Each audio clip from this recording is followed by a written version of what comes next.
Hello everybody, I hope you're having a wonderful day. As you can see today we're taking a look at the relatively new EttaVee collection from Erin Condren. It's not a whole new collection, it's just a couple of new designs that are being added onto the collection, to be perfectly frank. And the reason why I say relatively new is because Erin Condren was really, they did not, usually when they have something new, they like blast it everywhere, but I noticed that when they sent out an email to the newsletter, they didn't mention it was new. They're just like, hey, we have all this cool EttaVee stuff. And then when they sent out a text, they said it was new. So that's, yeah, I guess I missed it. Anyway, if you're new here, my name is Taff. I'm a planner lover, sticker designer, and cat mama to Coco and Opal. If you're here live, please do sound off in the chat so I can say hello to you personally. If you're watching the replay, I love you too. Hello, replay crew. You can also let me know in the comments if you're here, and I also welcome comments about anything I say. We can agree to disagree. I just ask that you be considerate to people in disagreeing. I think that is completely possible, and I want to emphasize it before it becomes an issue around here. So far I am seeing Leah and Abigail in the chat. Hello, I hope you're having a wonderful day.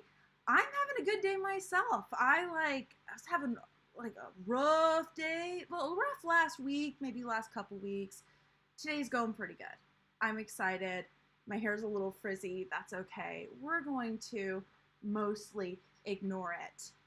Natalie, hello! I hope you are doing well. I'm gonna mention this a couple of times during this particular stream, but I'm also going to mention it right now at the beginning for anybody who might be confused, because I have this stream where in just a minute we are gonna get into looking at the new EttaVee designs, but I'm also going to have a video coming out that is very similar, going over much of the same content, looking at the new designs, that is going to go up after this stream, but it has already been filmed and uploaded to YouTube. I'm doing a test because, well, I mean, first off, I always overanalyze everything, but also at least partially because we're not in the like new release portion of the year for life planners anymore. I've been stressing about my views going down, which again happens. As you may know, since I was like doing a survey last week about like, you know, what kind of content you like from me. So anyway, I'm gonna see if the pre-recorded version or if the stream version does better. Now, this does not mean I'm planning on getting rid of streams at all. I might go down to one stream a week. I have not made any decisions yet. It's more of a, do I want to incorporate pre-recorded videos, or am I going to stick to just live streams like I have been doing? So anyway, I just wanted to give you guys that disclaimer in case you're confused, since the thumbnails are very similar, because I was honestly too lazy to make drastically different ones. The one for this live has live in it, and the other one doesn't. Leah, you're saying yay for good days. Today has been good for you too. Yay! You haven't gotten much work done, but yay, self-care. Yes, self-care is very important. Today was very productive for me personally, but I mean, you can't be productive if it isn't, you know, if the physical, mental self is not there. Anyway, let's go ahead and jump in to the screen share. Ooh, I was worried there for a second that like everything would be messed up because I had to mess around with a bunch of stuff to film the video earlier today. Because I film it through the same software that I use to stream, oddly enough. I know that sounds weird, but it basically makes editing significantly faster, and if you've been here for a while, you know that editing is not my favorite. So if I can record it with half of the editing already done, then yay. Anyway, Erin Condren and EttaVee collection. By the way, if you're new here, we dig into any little detail I can come up with when we're reviewing, you know, whether it's products, sneak peeks, whatever it is. We don't have sneak peeks today, but I just want to mention that right now. because there are going to be a couple of things that I'll note that, like, well, they're not new, but like I mention all the things, anything I can think of. I did not do that, incidentally, in the pre-recorded video. I was trying to keep it short. I didn't quite manage it. It's 16 minutes, but whatever. That's short for me, okay? Short for me. Okay, so EttaVee collection. You guys know that I love these designs. They're bright, they're colorful, and I actually just recently learned a little bit more about what was going on with EttaVee, so I feel so embarrassed. But in case somebody else isn't familiar, like I wasn't, this is Jessie. I'm blanking on her last name. It's down here, and I'm not gonna pronounce it quite right. Okay, Roulet, I think is how it's pronounced. It is French. So she created EttaVee. It's named after her two grandmothers, which I found very cool. There is a little video in here that said it. If you also search EttaVee on Google, you will end up with, I think it's a Society6. Oh, there's EttaVee.com. I didn't even find that earlier. I just found this, the other one. But anyway, you know, we look at a lot of the Erin Condren stuff. I didn't even read this. Ooh, I didn't even know that it was at Target. But yeah, she has prints, bright stuff. Yeah, I'm gonna sign up for that later. Oh my God, that bag is so cute. So anyway, but yeah, I honestly think that Erin Condren is sleeping on mentioning that, like, they're collaborating with a Black artist like this. Maybe I shouldn't be like, oh, you should do this. Maybe, I mean, okay. Look at my skin. You can't get much whiter than me. So I will admit that I maybe just don't get it. But I didn't realize that, like, she was the artist. She actually was on one of the affiliate calls a few months ago, and I just thought she worked it at EttaVee. I didn't realize she was the artist. So yeah, I definitely think that this could be advertised a little bit more. That, you know, this is the artist behind it. I also really like the style of everything being done physically in paintings and then like either scanned or photographed in. That is a personal preference, but with a lot of the artwork going to digital nowadays, I really like those little touches, like we'll see in the designs. I mean, we might as well look at them right now. We're gonna see texture from the canvas. We're going to see a few different spots where the paint is like thicker or thinner. On this one specifically, there is some, I can't do a mouse over because it hates me. Actually, I think if I click off of it, I can. There we go. Like, you can see the texture from the physical foil that was on it. Now, something that is very interesting, and I don't know if this was a mistake or intentional, but these two mention that specifically that they're metallic, and this one does not. And typically Erin Condren charges a little bit more when things are metallic, so I would expect them to be like all the same price, right? This one is a little bit less, as if it's not metallic, yet it's the only one that like screams metallic. So I don't know if it was a mistake, or maybe that is not actual metallic, it's just printed from the original artwork that had metallic there. If anybody knows, please do let me know. I will fully admit that I don't know everything, and in fact, a lot of times you guys that are here live are able to give me information that I either don't know or I'm too lazy to look up, or, okay, often it's not too lazy, it's that it's not appropriate during a stream, but you know what I mean. So let's go ahead and look at each of them individually, because again, that's what we do here. If anybody is unfamiliar, by the way, with Erin Condren covers, most of their planners and notebooks have interchangeable covers. This one's not an EttaVee one, it just happened to be what was next to me on my desk.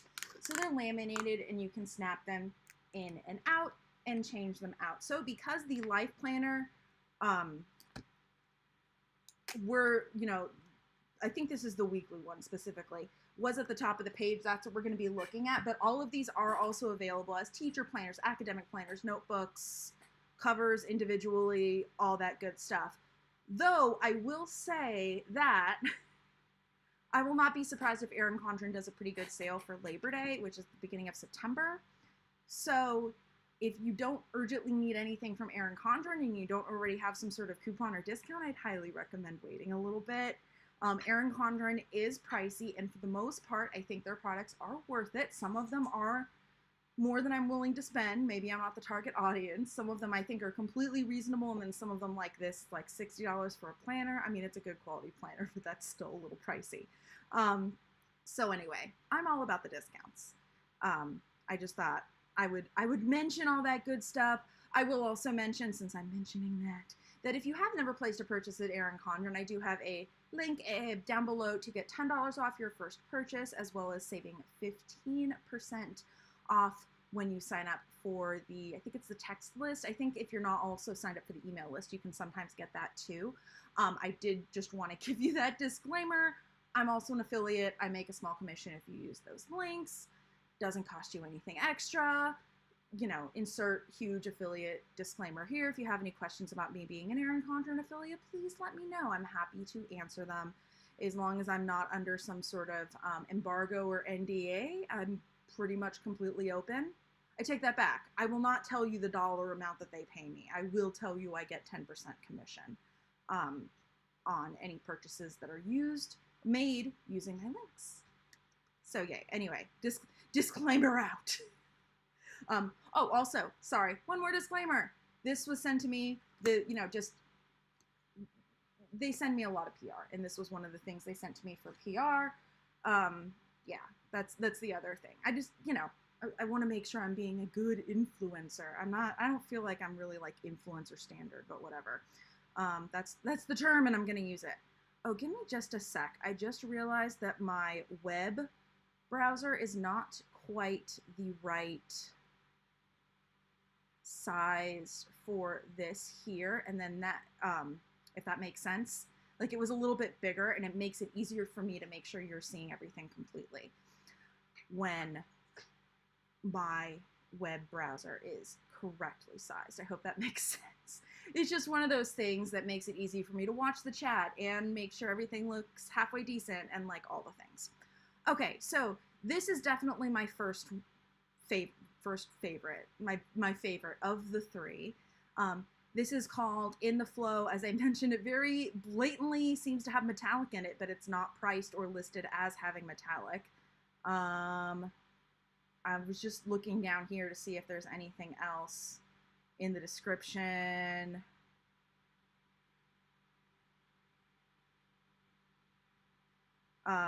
Nope. Okay, so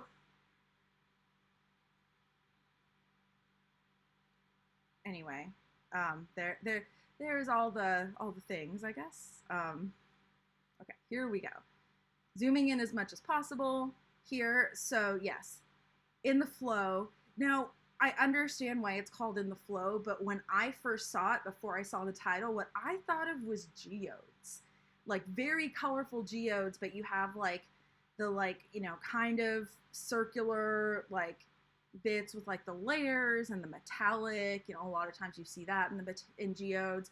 You also have a lot of these like jewel tones that again you see in a lot of geodes and geode artwork and whatnot. And to me, this just reminds me of like what rock layers would be like if they were colorful and you painted them. I'm curious if anybody else is reading it like this. And I'm as I said, this is my favorite. I'm saying this with like all of the love, and it's beautiful.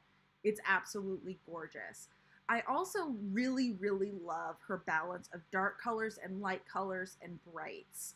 And that's a little bit more of like a design critique, I guess, or compliment, but it can sometimes be really hard to get that balance right, to a point, especially when something is asymmetrical, that it just really feels beautiful and balanced, even when, you have very different things going on, like here versus here, but like you'll notice that like this corner and this corner are both, you know, a solid color. So even though what happens with those elements when they get beyond that corner are completely different. I mean, this one, you know, has layers going on. This has like a, you know, vein or whatever of like color. It makes those two corners look balanced. And then even, you know, at the top, you definitely have more going on as far as like layers and whatnot, but towards the actual top edge, you actually don't have quite as much going on. The activity is focused, you know, maybe a quarter to a third of the way down. So that makes, it doesn't make it look super top heavy. And so I really like the way this is done. I mean, she's a professional artist, so of course she's gonna be good. But as somebody who does consider themselves a designer, again, I comment on these things. Look at that gorgeous foil texture, and then you can also see the texture of the canvas. This is what I was talking about earlier. So, so pretty. And I like how it's like so blatantly in this design. So gorgeous. This could be like, hello, Opie. This could be like not the painter, because I haven't painted like an actual painting in years, but you know, the artist, I guess, coming out of me. Oh, so gorgeous. Okay, let's look at the other two. So the other two, as I said, are specifically saying they're metallic. And I'm sorry that my computer is taking a minute to load. It is just what it's going to be. I actually almost had to delay the stream a little bit longer because I share a Wi-Fi network with someone, and I told them I'm streaming on Mondays, 4 p.m. Pacific, and they scheduled a meeting at like the beginning of my stream, which is why I was actually a couple minutes late, because I didn't want to have to kick them off. Anyway, so this one, Metallic Leopard Life Planner. Okay, I love this one as well. It is my second favorite of the three, like just behind that first one. And at first I could not tell where the metallic was, but I think these light pastel bits are actually are holographic foil. Oh, Leah, yeah. So it's not that meetings actually suck the internet away, it's that streaming sucks the internet away. We can both be on Zoom meetings and it's perfectly fine. But if I'm streaming, I need more of the bandwidth of the internet, and we're cheapos and we have a low internet package. So we don't have enough bandwidth for the both of us, and that's what happens when you share internet with people, right? Yay for, I don't know, I was going to say cheaping out, but we're not cheaping out. But yeah, for being frugal, I guess. So that's what happens. But anyway, back to this. Yeah, so I think these little flecks here is holographic foil, and I do have a holographic foil cover. It's less subtle, but it's like holographic foil stars. Hopefully you can kind of see that. I think Erin Condren has relatively recently started introducing the holographic foil. For the longest time, it was just gold, rose gold, silver. And then they've started putting in the holographic, which is gorgeous. So yeah, I absolutely love this. I like the colors. And what's really interesting is I love the yellow in this, and I am usually not a huge fan of yellow. Hello, you want a spring. Opie wants to play. We're gonna get her a blue spring because it was what was on the top of my desk. That will, you know, keep her busy for 2 minutes. Anyway, yellow I'm usually not a huge fan of. Oranges I'm also very picky about. And greens can kind of go either way. And that will actually come up in a few minutes when we get to the third cover. But in this, the way she has balanced it with the blues and the pinks, and like, I mean, these dark blues are kind of like half navy blue, half purple in some areas. And the peaches, I just absolutely love the way the yellow goes with them. I mean, it definitely contrasts nicely with the blue and the pink. Purple and yellow are complementary colors. So even though there's not a ton of purple, with the blue and the pink kind of balancing it, you definitely get that nice little contrast going on. And I just think this is absolutely gorgeous. And then in person, like seeing that hollow foil, oh.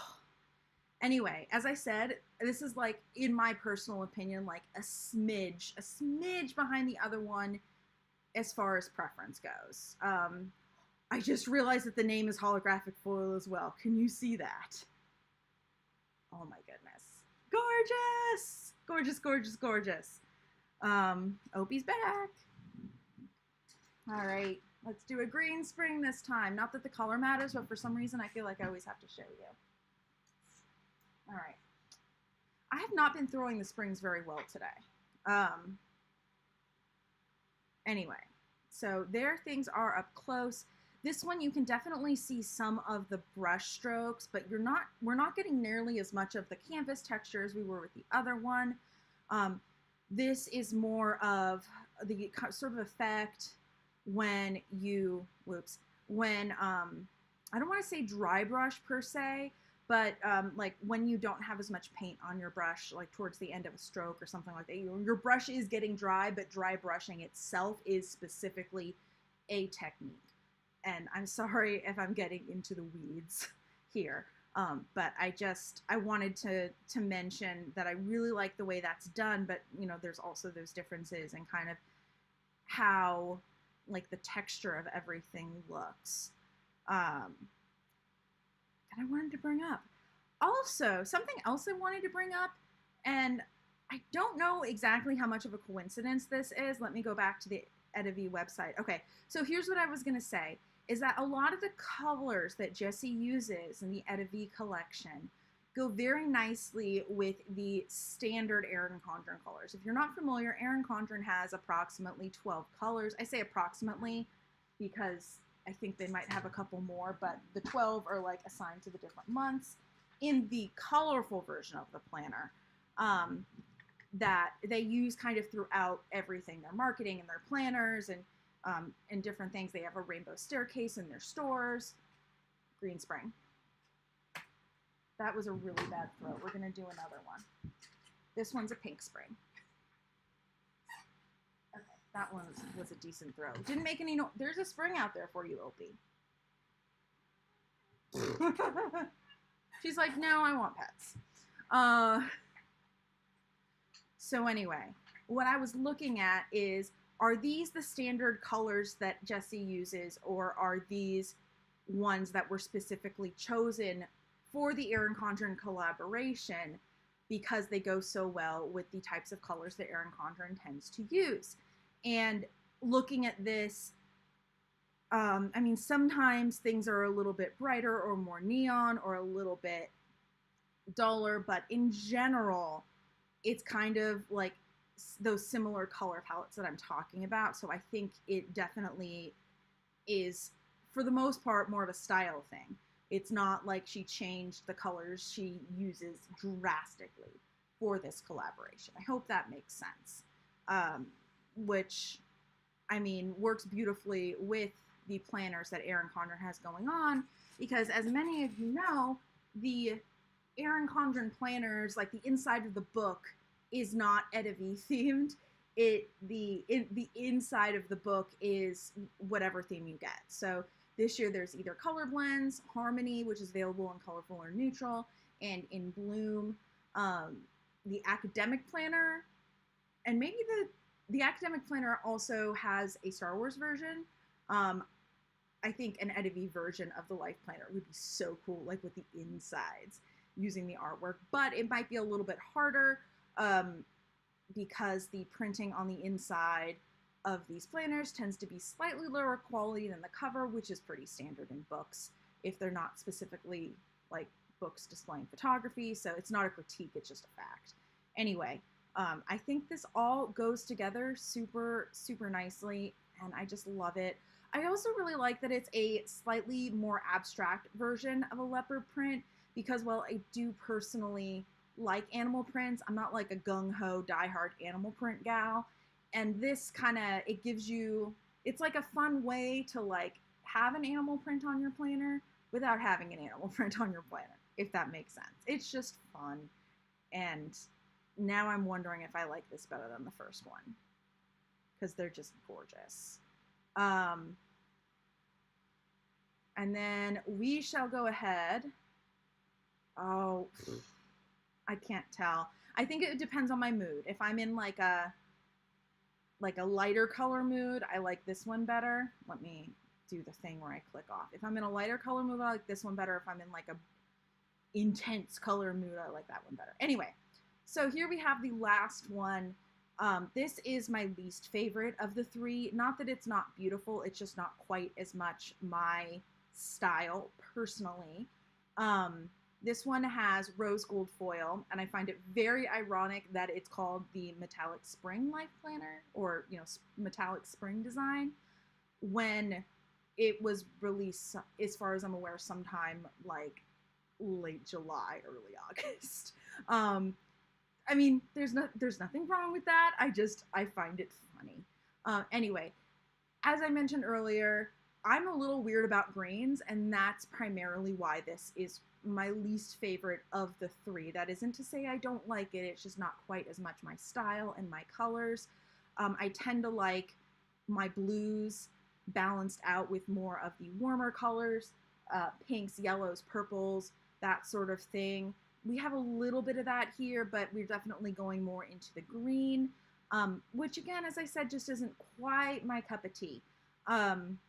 I do really like the way, though, that the rose gold and some of the other warmer colors are like splattered around in little clumps, and it really does like give the impression of like flowers starting to bloom and have colors and things like that. I just think it's absolutely gorgeous what her style is and looks like, even if it is not my favorite personally. By the way, as I'm talking about these, please let me know what your comments are as I'm going along. I'm very interested. This is another one where we can also see the beautiful brush strokes, and you can also see some of the areas right here where the paint has been built up a little bit thicker, and that has been included. We're also seeing that texture behind the foil, which is very interesting. I'm wondering now if like these bits of foil are actual foil because they have that texture on them, or maybe, I don't know, because typically from what I'm aware, or from what I know, sorry, my eye just decided to be weird. As far as I know, the foil on Erin Condren covers tends to look, I mean, not flat in like a bad way, but it does not have that canvas texture to it like this splotch of the rose gold does. I also think it would be so cool if they showed the planner with the rose gold coil, but since the rose gold coil is a little extra, I guess they probably just wanted to show the base coil, but I feel like that would just coordinate so nicely with the foil color in the actual design. Leah, you're saying that you wish the cover had more pink splattered through it. Yeah, I agree. For me, it's just too much blue and green. As I said, that's just not my favorite color combo. I tend to like warmer greens, you know, more of your olive tones. But in general, I also, even with some of those warmer greens, am just very, very picky. I know I also mentioned earlier that I'm picky about my oranges, but like the orange tones that are coming in through here, I think they're gorgeous. So that's, oh my God, cat hair. You guys ever gotten cat hair in your mouth? It's like, I mean, hair in general is the worst, but cat hair is a little bit harder because they're like small and it happens all the time. Anyway, I lost my train of thought. That's okay. Anyway, this is the third one. And I also, like right up here, does that remind anybody else of like, kind of like a fishnet or like a mermaid scale type texture? That's kind of interesting. And it also looks like there's confetti. It'd be so cool if it had like different metallic stuff on it, like different colors of foil. But I could see how that could be difficult based on how foiling works. Yeah, I'm glad I'm not the only one who constantly deals with cat hair. Usually it's not this bad, but for some reason, it's almost like I swallowed a clump of it. I don't even know. So anyway, those are the 3 new covers. There is a little video here that you guys can watch. I'm not going to play it because I do not want YouTube to copyright strike me.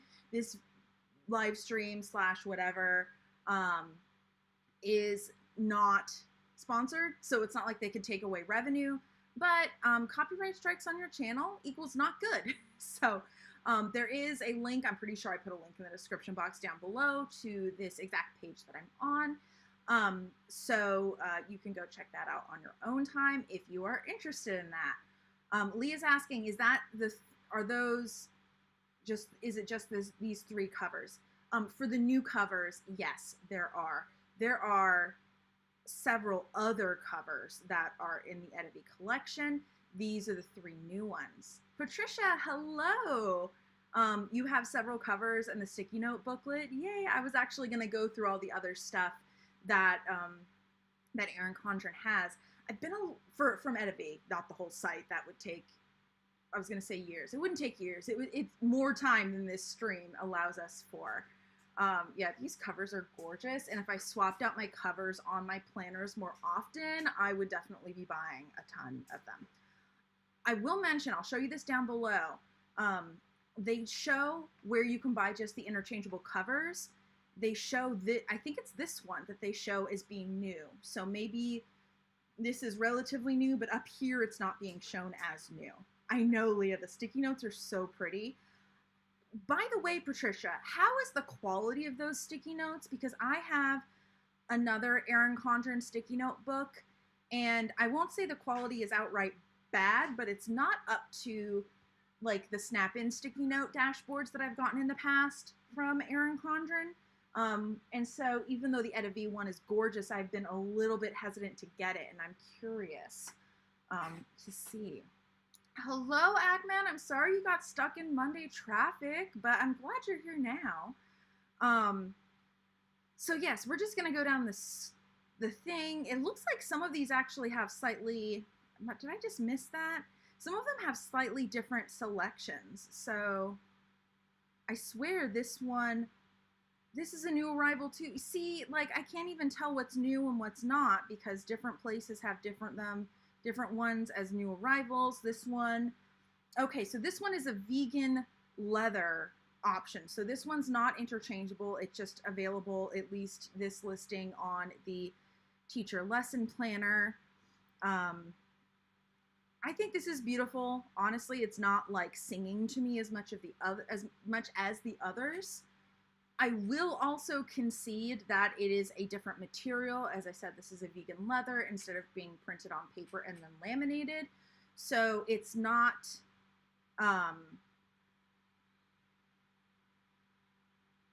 it could just not be as bright. Ooh, thank you for letting me know, Patricia. I don't know if you were here at the beginning when I addressed this, but I noticed that when Erin Condren sent out the text about EttaVee, like they sent out a text saying, oh, we have new EttaVee designs and covers, right?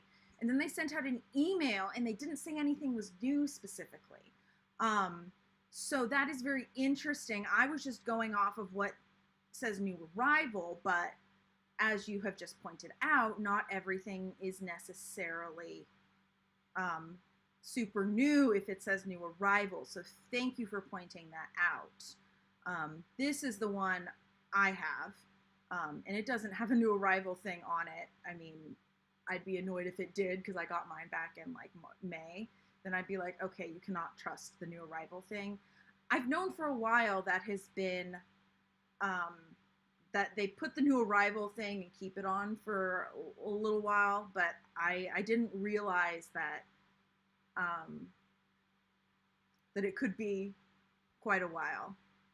Oh, thank you for telling me about the sticky notes. You're saying they're okay. I don't like the thin ones as well. They are flappy on the page. I like the bigger sticky notes. Okay. As beautiful as they are, I probably will not buy them in that case. This is the academic planners, by the way. Scrolling through those, these butterflies are so gorgeous. Covers on the notebooks. We also have this one as a soft-bound notebook, whereas it looks like many of the others, if not all of them, are spiral-bound. And then here is where we have all the accessories. So these are the sticky notes that we're talking about. I will say the other sticky notebook in this style that I have from Erin Condren does not have as many rectangular sticky notes, and I don't tend to like the other shapes. So I wasn't sure how much of me not necessarily being a huge fan of that other one that I got was it the shapes, like, and how much of it was the stickiness. I think they also, I got it as part of a seasonal surprise box, I think before they released it on the website, so it could have been one of those things as well where they like changed things after the fact. Ooh, the best sticky notes are the In Bloom Launch Insider freebies since they are Post-its. Good tip. I don't tend to use like huge big sticky notes. I tend to use like little ones that I can put in my planner or put on my Etsy orders and things like that. But obviously everybody else is going to have different needs. So yeah. Okay, so we have two snap in to-do lists. We have one for the planners, and then we have one specifically for the ring agenda. They are very similar. I'm kind of surprised that they don't have like this style in the ring agenda holes. Has anybody tried this style of in the ring agenda? I mean, I actually have a ring agenda I could try it in. But yeah, I'm just kind of surprised that they're so different and it's not like an option. This also, click off so it won't do that. This having the tab at the top, I could see that being huge for some people, especially because I don't think a lot of the Erin Condren snap-in dashboards have that. From a stylistic point of view, however, I understand why they have the big blank spaces, but I don't especially like them. It's just not just the way they've done it. If they were like partially transparent and you could see the pattern in the back, I think it would be better. Again, you could chalk that up to personal preference. On this one, I think it's gorgeous, but the more I look at it, the more the contrast between the curved lines and the straight lines is getting to me. Again, that could just be a personal thing. Down here where you don't have lines, it's not as much of an issue, but like here, it just makes it feel too cluttered for me. And I know I'm being very, very picky, but this is my content and this is what I do. So anyway. We also have an EttaVee strap for the Erin Condren interchangeable bag strap thingies. I'm being super eloquent. Thank you, Patricia. You don't think the coil snap-in works on the ring agenda doesn't line up. I mean, that would make sense as to why they had to release two different ones. Oh, it also, yeah. Ugh. I could see how this would not work in a spiral because you would need more holes. I could see theoretically how the spiral ones could work in a ring agenda if everything lined up. Leah, I'm glad that you agree with me on the curve versus straight lines. I also know you're a designer like me, so who knows, it might just be like a designer artist thing. It's bugging us. Because we know better than you. No, I'm literally just kidding. Anyway, what I was gonna say is that if you have any of the Erin Condren interchangeable bag straps, keep in mind you don't just have to use them on Erin Condren bags. A lot of purses and totes these days do come with the straps, with the little clips, and you can just clip other ones on. I, in fact, had a big, like, purse/tote where it was a relatively cheap one, but when it broke, the strap is what broke, and the rest of it is in pretty good shape. So I slapped an Erin Condren, bag strap on it. I use it as a laptop bag, and if anything, it's actually better than the original one because the original one was very tiny, and this one is thicker. So when I'm carrying my laptop and other things in it, it feels a lot better on my shoulder. ACMEN, you're saying they need to offer more straps like they used to. I'm like of two minds. Maybe I was just, I don't want to say spoiled because that's not like, okay.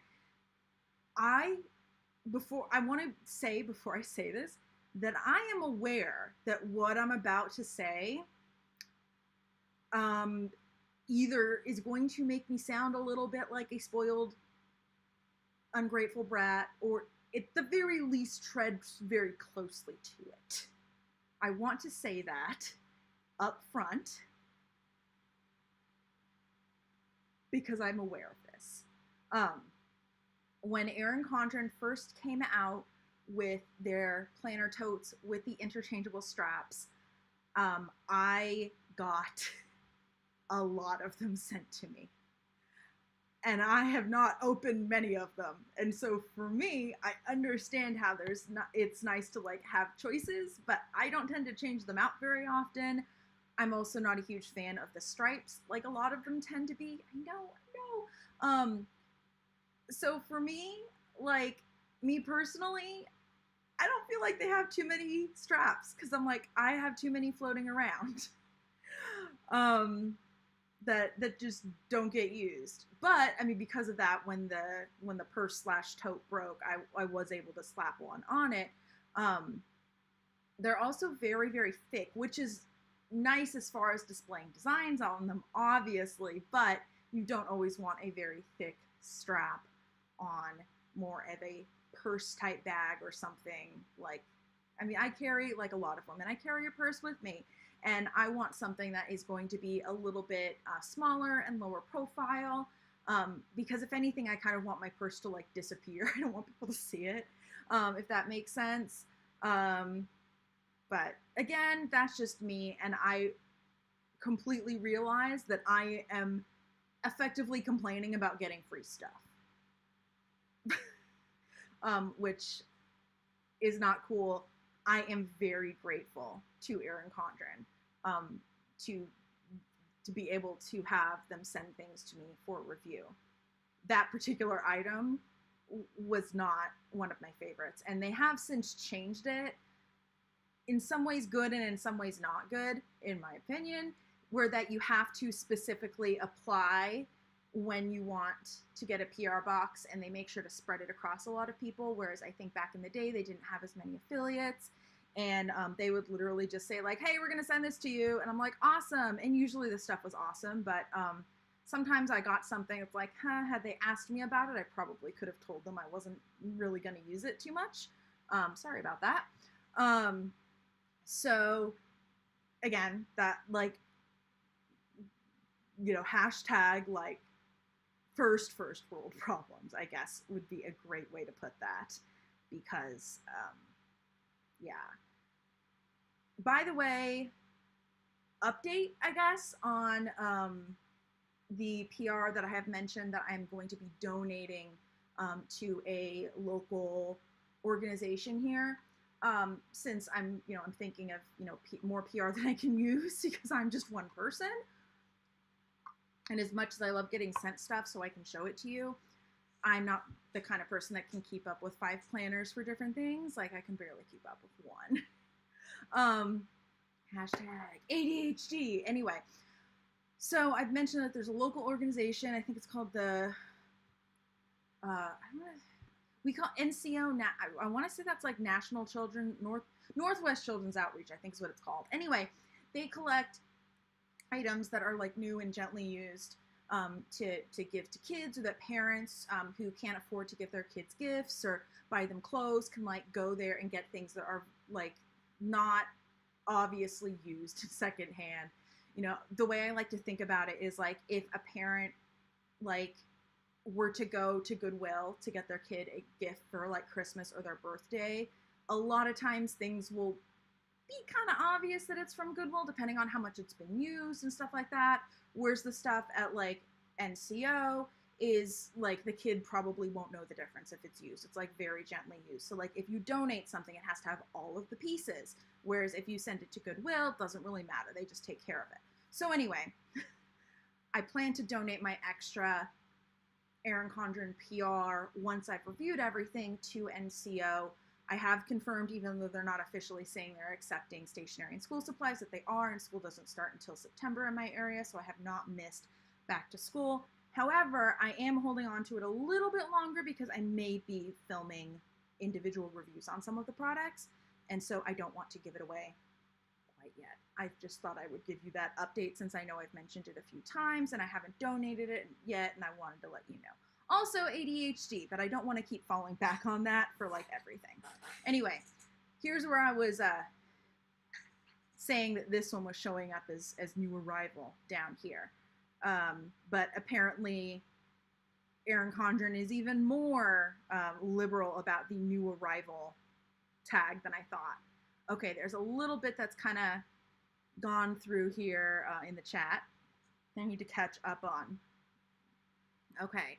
Patricia, you're saying you love the Erin Condren straps made really well, and you like the clip in pivots. Yes, I will say that. Even though I am personally not the kind of person that likes to switch out my straps, the Erin Condren straps are made amazingly well. They are very high quality, very, very sturdy. I will definitely give them that. Patricia's also saying, I want the new olive tote with the black leopard strap. You use your tote as your plain carry-on, and the strap doesn't budge on my shoulder. Ooh, I didn't even think about using that as a plain carry-on.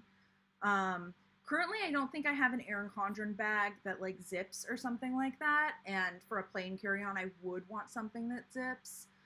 That was one concern I had for a little while when I brought my planner tote to New York. I spent a couple months in summer of 2019 in New York, and as much as I really wanted to use my planner tote, by the way, okay, this is just a flex, and like, I'm not complaining about this whatsoever. Like, this is like, ooh, when the planner totes first came out, there were 3 PR totes that went out to influencers, and I got sent one of them, and I was so like, oh my God, little me, I got one. So happy.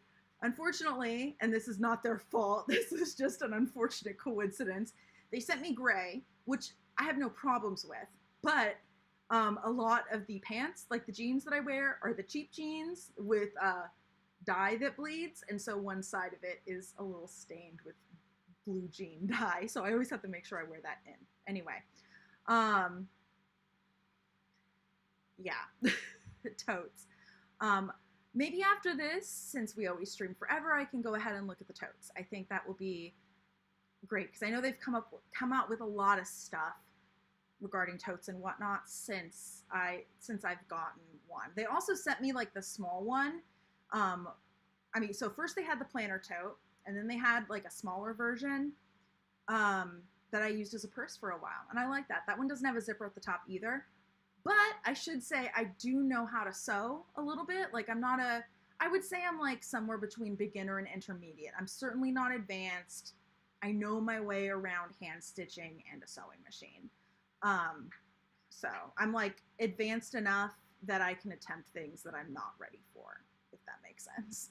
So since the zipper is very important to me, zippers are pretty darn cheap to buy at Joann's or Michael's. Well, actually it would be Joann's. Michael's isn't really a fabric store. Anyway, I could just buy a zipper and sew it in probably pretty easily. I have a decent sewing machine that could probably handle it. I have to get it back from my mom, but that's okay. I don't sew a lot, but she quilts. She makes quilts and then donates them, and my sewing machine has a stitch that's very good for quilts that hers doesn't.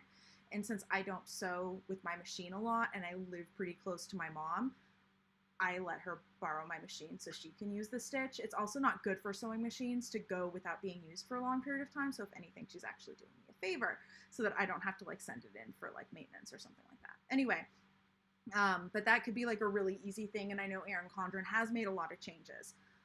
The other critique I will make about the bag, they sold me. They sent it to me. It was PR, was gifted. The other critique I will make about it, and this is more of a like a me thing, it's big enough. It does have 2 zippered pouches, like one in the front and one in the back, and then the main compartment is not zippered. The zippered pouches are not big enough to fit my laptop because I like the big 15-inch laptops, and it's only big enough to fit like a 13, 14-inch. I can get the laptop in the main compartment that doesn't have a zipper, but again, when I'm like walking around in public, like if I'm doing anything more than like driving to a coffee shop, parking my car, and then walking into said coffee shop, I don't feel quite like that's enough security. I don't know. A zipper's not that much more security, but it's a little. That's it. It's just me. My mom also grew up in New York, so like I live in Portland, which you don't have to be like as secure with your belongings about, but I kind of grew up with like New York. Like she taught me how to be very careful with everything from the get-go, because she grew up in an area, in an area where there were more pickpockets and things like that, even though I grew up in suburbia. So I'm very sensitive to those sorts of things. Just, in things not having zippers or things like that, or like my purse, the zipper pull fell off. I've actually not replaced it intentionally because it makes it harder if someone was going to try to like steal my wallet from my purse for them to like open it without me being able to tell. Here we go. We started with 𝗂𝗏𝗂𝗠𝗘 and EttaVee, and now I'm talking about my purse. It's a very cheap purse. I got it several years ago from Charming Charlie. It's probably falling apart. It is falling apart a little bit. I should probably replace it. I haven't gotten around to it because it works. It's black. It's simple. Yay. Let's see. Going back. 𝗚𝗏𝗂𝗏, to me, you cannot see myself going to work with a floral strap on my bag. I get that. Even though the stripes aren't really my style, I can see how the alternative floral ones might not be yours. So, yes, Leah, I got the old tote. I don't know if they've like updated the style on the main planner tote since I got it, but yeah, I got like literally one of the 3PR copies, like the oldest not the oldest, but the oldest version that's available to the public, I guess. Patricia, you're talking about the bag that you have. It goes under the seat in front of me. Oh, so the lack of zipper doesn't really matter. That makes sense. Okay. Carrie, very good point. I forgot to mention this earlier. Thank you for reminding me. EttaVee, the EttaVee collection at Erin Condren, as far as I'm aware, is not available outside of the US. That is for licensing reasons. I don't know the specifics for the licensing, but what I do know is that Erin Condren, the way their license agreement is worked out with EttaVee, they can only sell these designs to US customers. So if you are outside of the US, and you want one of these, you're either going to have a friend in the US that you can work with, or you're going to have to check eBay or 𝗪𝗁𝗁 or other sorts of apps where you can buy things from people. I don't want to say anything that's not allowed, but what I will say is if you're watching this, I do consider you my friend. And as far as I'm aware, all you need to have is an address in the US to purchase these things. So if anybody is serious about making an EttaVee purchase from Erin Condren and is willing to pay extra shipping from Portland, Oregon to wherever they are, feel free to email me. My email address is tephwilliams@gmail.com. Please don't just go and like spam me with all the things. I do like, that is a business email, but if you're outside of the US and you want to make an EttaVee purchase, I'm willing to help you out. Just keep in mind you will have to pay double shipping. Again, I don't know. I don't want to get Erin Condren mad at me. I like being an affiliate of theirs, and I don't want to do anything to, well, technically, I guess what I just said did jeopardize that, but that's okay. Chances are they won't watch this far into the live stream. 𝗚𝗏𝗂𝗏, you're saying you got all of yours on sale, black and gray, canvas, black crossbody, black canvas, crossbody bag. Very good point. I know we've talked about this a lot. There are some awesome sales if you're willing to wait on Erin Condren. I mentioned this earlier in the stream, but I'm guessing that there's going to be some sort of Labor Day sale if you're not in the US. That is it's the very beginning of September. I think it's like the first Monday in September, if I'm remembering this correctly. I used to run an event on Labor Day, and I don't even know how Labor Day works. Isn't that wonderful?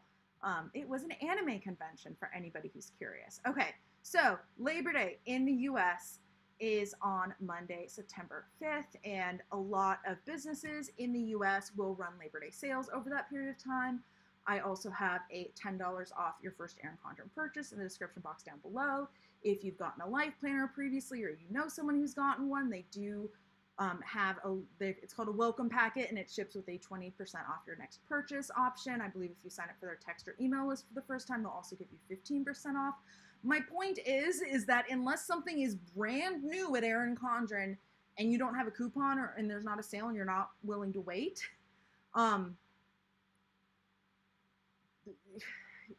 if you wait a little bit, you can find a coupon or a sale, is what I'm trying to say. Yeah, just all of the options. Things do tend to be pretty expensive. I will say, I think $8.50 for interchangeable covers is completely reasonable. But you know, if you can get a discount, why not? I'm all down for a discount. Usually I'm a bargain hunter, actually. The fact that I am willing to spend as much as Erin Condren planners cost is like very out of character for me. Full disclosure, I have gotten my last few planners as PR from Erin Condren, but I have bought them. I started out by buying them, then I started making YouTube videos, and then I got on their PR list as an affiliate. And they're very kind to me. And they keep me in all of the Erin Condren stuff. So,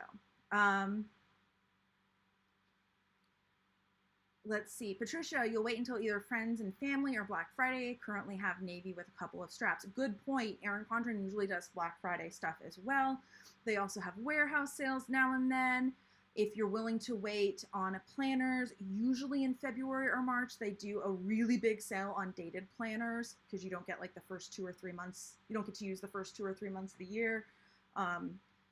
They release the new ones in like either early May, end of April. So, you know, so many options if you don't need to buy the thing now to get discounts and deals. Leah, your purses are almost always from Charming Charlie's too. I'm super picky about my purses, honestly, and I try to like at least go to Ross or TJ Maxx to get something that was once a little bit higher quality. But when I say, like, when I attempt to get a new purse, it's like a 6 months to a year endeavor because it takes me because I never like go out and go to a bunch of stores. It's just like, oh, am I here? Like, I'll see what they have. And I have so many requirements that must go into said purse that it takes me a long time to find something that meets all the requirements. I should probably get something sometime soonish,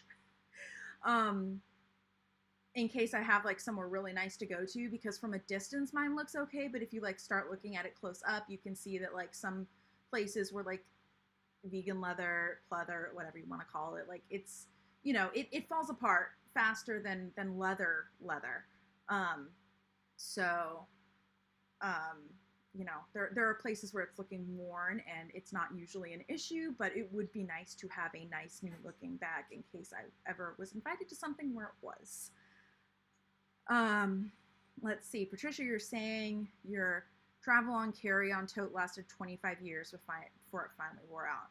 That, yeah, I mean, I'm not specifically familiar with Travelon brand. It sounds like that's a brand, but I will say that when it comes to bags specifically, or, you know, other things that are going to have a lot of wear and tear on them, it often is worth your money to get something nice that holds up, that is going to actually last a while. So you're not going to have to keep repurchasing it all the time.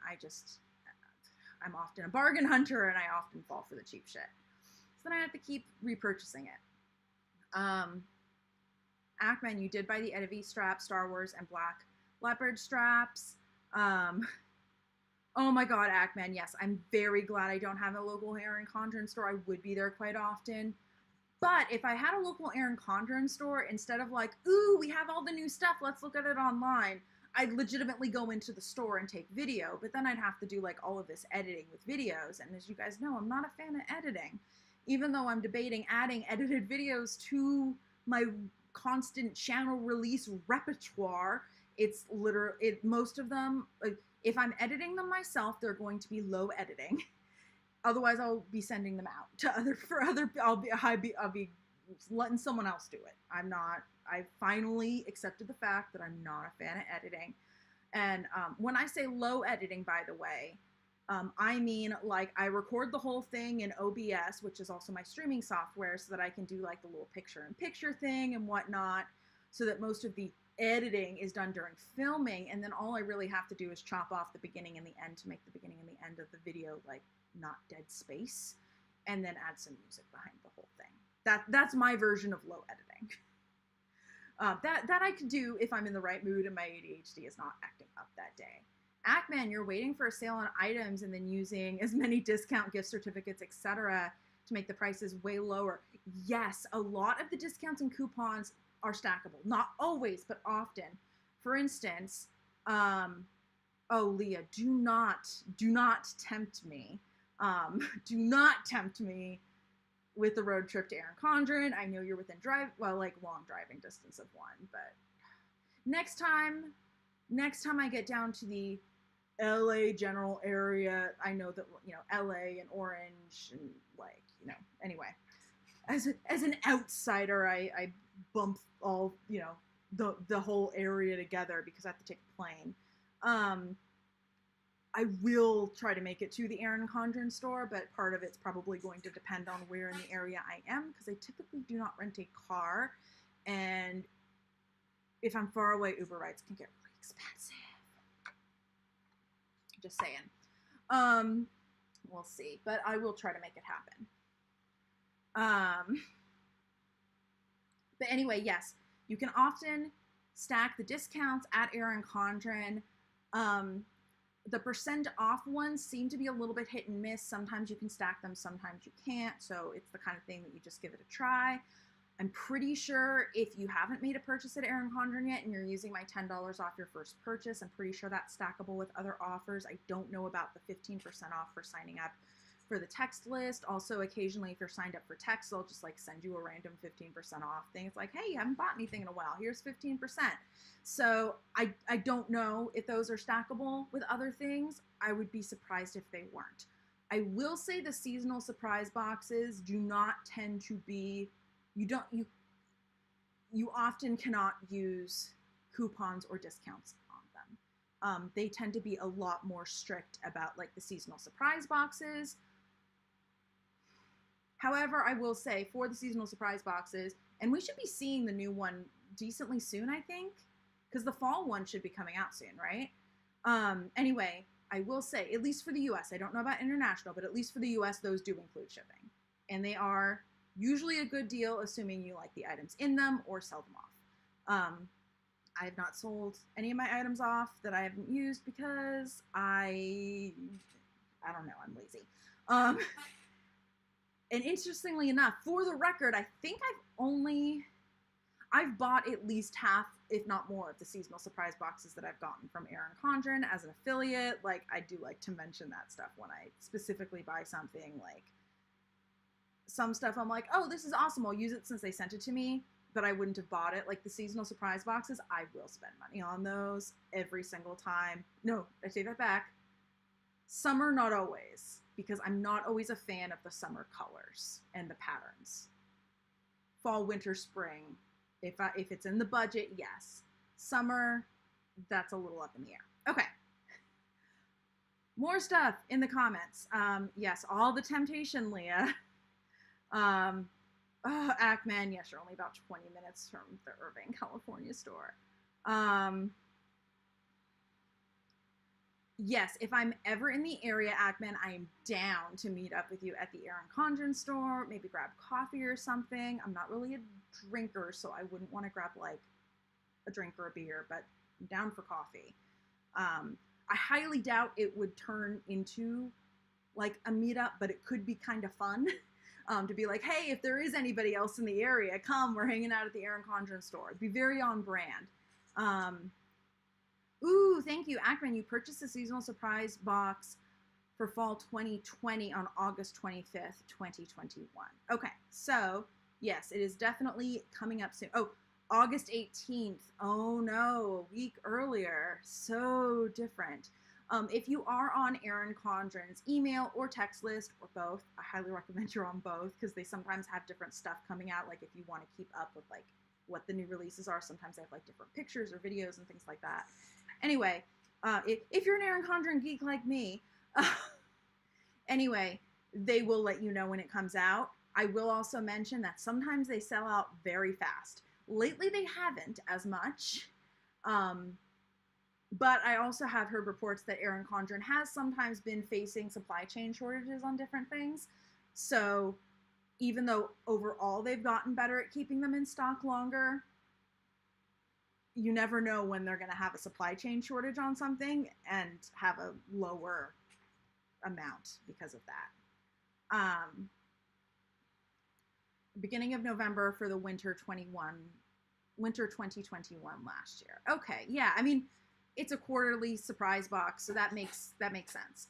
It would be cool if they offered a subscription where they just like auto charge you every 3 months, but that would also be very dangerous for my wallet. Very dangerous. But if they did that, I'm sure they would like use up all of their stock on the subscriptions because so many people would be interested. Anyway, I'm just scrolling through this. Going back to EttaVee, since that's what we were meant to be talking about, we have some planner folios and pen folios. I will warn you, the pen folios, like we're talking like big. I have mine. Originally I wanted to keep mine on my desk. It was too big for that. Mostly because I need my desk as a workspace. Again, I do run an Etsy shop making planner stickers, so I do need to have space on my desk. I do have a big desk, but I need to keep a fair amount of clear space. I actually, I have a little lap desk that I use to raise my laptop when I'm doing screen shares on streams like this so that my like sight line is a little bit better. And so today I set up the lap desk a little early, and then I went to work on a couple things before the stream, and it was very hard because I lost enough desk space that it was like a little bit harder to like fold packing slips and stuff like that. So yeah, I need lots of desk space. At some point, I don't know when, I've not been told a release date, but Erin Condren at some point is going to be coming out with a laptop stand that it looks like is about the size of the base of the laptop, which means that it will, take up significantly less space on my desk. I think Erin Condren should just send it to me as like a sponsor gift sort of thing, and I can like, mention it at the beginning of every stream for a month or two, but they haven't offered that yet. So, anyway, that is one thing I will happily spend my own money on the Erin Condren website. Assuming like it doesn't get really bad reviews right off the bat, because it looks like it's pink and cute. Except that everything in my apartment is like black, so I don't know why I'm like going for like the pink and cute thing. Like literally, like my printer's black, like anyway. All the black things. Ackman, you're saying the Austin stores looks a lot bigger than the Irvine one, but might be about the same size after taking away the couches. You've seen pictures. I will say that pictures and video can sometimes be very deceiving when it comes to size. So it's fairly easy to make things look bigger than they are in pictures and videos, or maybe it's just the way my brain processes them. I don't know. Ackman, okay, first off, I don't have it. I haven't been told they're sending me the laptop stand, and as far as I don't know of a release date. I literally checked the Erin Condren affiliate Facebook group earlier today. I don't check it very often, by the way. I hate Facebook, so I don't check it very often. I feel like I should make up with Facebook, but I don't like it. So yeah, I checked it earlier today, and they didn't announce anything. They haven't sent out any emails. As soon as I am allowed to tell you, I will. Let's see. Leah is saying the Austin store is quite large, not huge, but large. The laptop desk sounds like something that you need. So this is like a little like laptop stand that goes on the desk. I have a lap desk that I have my laptop on when I'm just doing streams. I don't actually really use it as a lap desk because I'm very much a like use my laptop on a desk or a computer, or not a desk or a computer, a desk or a table sort of person. I'm not like a sit on the couch, sit in a chair, use my laptop sort of gal. And I have to put it away in between because like the cats will try to need the wrist stand. But like something that's, yeah, very, for me, something that's very low profile that will like lift the computer up when I want it and can get it pretty darn close to being flat on the desk when I don't, would be great. I also would love something with a little bit of a slant. I used to have a laptop like years ago that had a big battery. It was a PC laptop that had an oversized battery, so I had more battery life. And because of that, the laptop was on a slant. I loved it. And I mean, I wouldn't get a computer just for that, but I do like the slant. At first I thought I was going to hate it. I ended up loving it.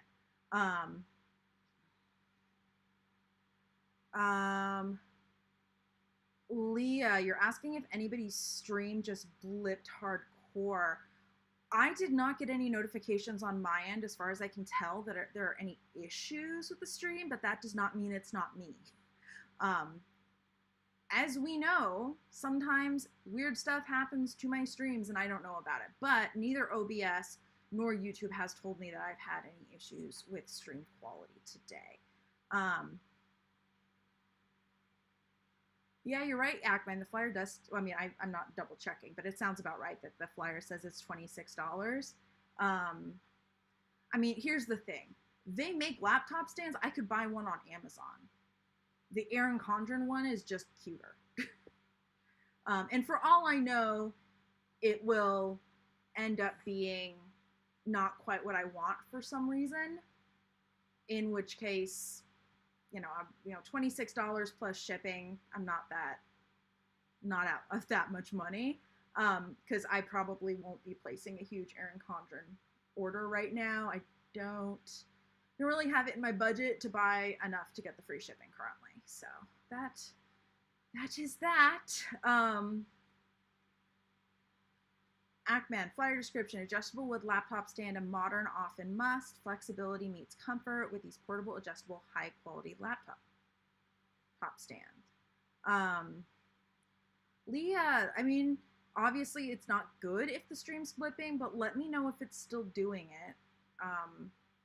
At least then I can kind of be on alert if anything is, if there are any issues on my end as far as I know. As I mentioned earlier in the stream though, I have the lowest internet package, so even stream working well is not the highest quality, not as high as like some streamers that like have gigabit internet and like good stuff, which I do not. At some point I would like to beef up the internet, but again, not currently in the budget. Yay. He'll let me know on the stream quality, Leah. Yeah, for a little while I was thinking about currently fighting kittens. Very good reason. I mean, when I compare my stream quality when I'm like watching back streams, I don't do that too much because it's like a little weird to watch them after the fact. I don't mind editing. Okay, I don't mind watching myself on editing. I don't like editing, but like watching myself, hearing myself, not a problem whatsoever. Got used to that years ago. But like when I compare my stream quality versus my record quality through OBS, very different. And so I was thinking about editing the streams down for a little while and doing that. And there are a bunch of different logistical reasons why that didn't happen, but one of them is quality. Ooh, good point, Ackman. The flyer has a 10% off coupon code that expires on the 1st of October, along with the 20% off coupons that expire in 2023. You'd forgotten some and never used them before. Yes, I had forgotten about that because when I got the flyer, I covered up the coupon code so that no one could steal it from me. Because I was like showing it on stream, like every stream for a while, and I forgot that it had the coupon code on it. Thank you for reminding me.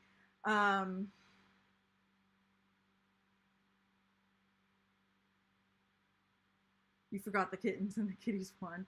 Oh my goodness.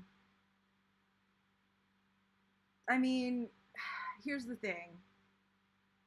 Kittens are a very good reason for a lot of things, specifically not doing a lot of things. Not a good reason for not, like, feeding the kittens, but they're cute, so you'd want to feed them, right? Anyway, I'm, like, absently scrolling down this, so I'll just mention that these mini snap-in bookmarks with the EttaVee patterns, adorable. I have them. I love them. They also have a planny pack and an accessories bundle that are currently out of stock. I don't know if and when they'll get them back. It says back soon. I don't know if that definitely means they're coming back or not, but whatever. Ackman, I've wasted so many 𝗚𝗏𝗠𝗘 coupons. But even before I became an affiliate, I usually didn't buy more than once a year, sometimes twice. So since a lot of the ones that come with the planners aren't available, like most years you cannot use the previous year's 20% off. So yeah. This has been the first time I've used a 20% off, actually, because usually I just buy the new planners at the beginning of the year. Yeah.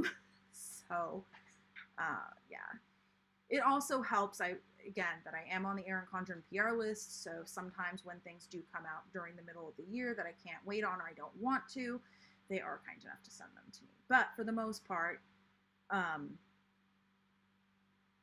couldn't justify making more than one, maybe two purchases a year. Again, I'm usually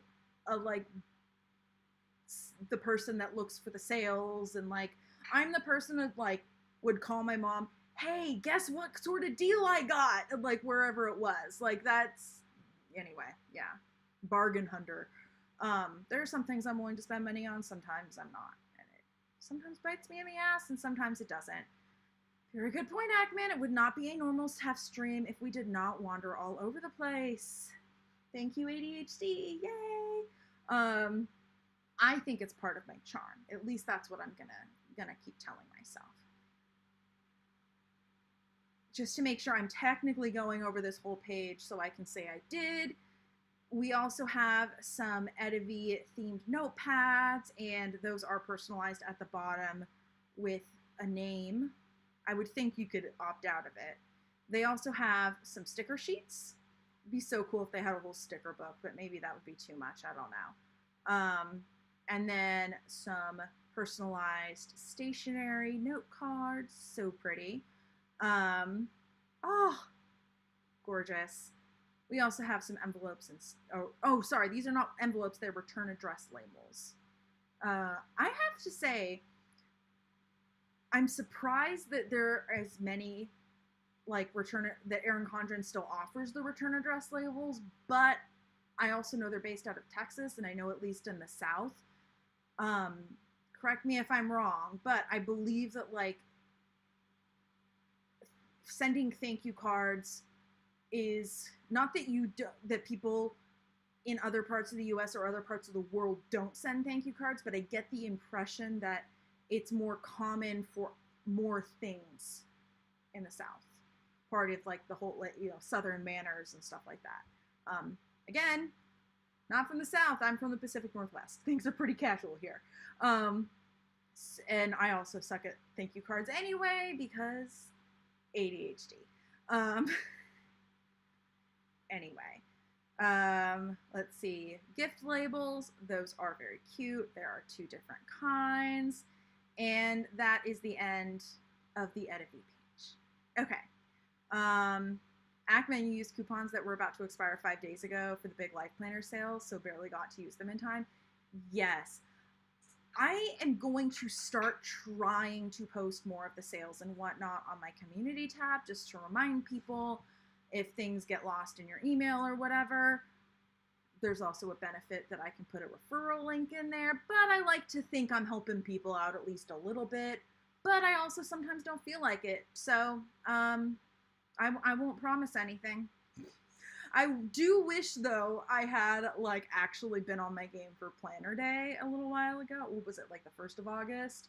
Yeah, I didn't figure out it was Planner Day until the morning of. And I was like, screw that.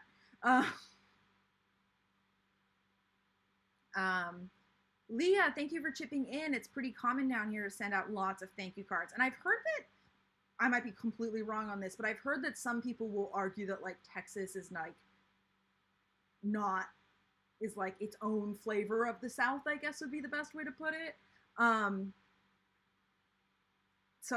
But I also know that a lot, like, there is some culture that is, like, unique to the South in the US that I just, for the most part, don't understand. I will say, even as somebody who does not live in the South, It's a Southern Thing, the channel on YouTube, is hilarious. They have a whole bunch of, like, skits and whatnot, and even, like, some of the stuff I relate to, even though I'm not from the South, or, like, I at least know the stereotype, so I can get it. Some of the stuff I'm like, not so into that, but they have some really cute stuff. Funny, yeah, all that good stuff.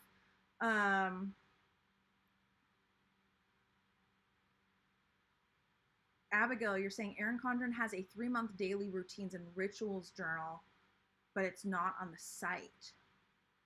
Huh, I wonder if they ran out of it or something like that. That's interesting. Is it something that you've, like, actually bought, or is it you've just seen, like, oh, this is coming soon and now you can't find it? I'm curious. I might go look for it.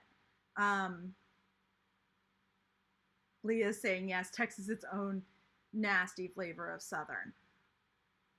I can't really comment to it. There's a lot of Southern culture that is very steeped in racism and, in my opinion, closed-mindedness and not being accepted, like, not accepting people around us, which I personally do not like. I also know that a lot of this culture is very tied into religion, and as somebody who does consider themselves agnostic, I personally, I have no problems with people having their own religion. I just don't like when they try to force their beliefs on me.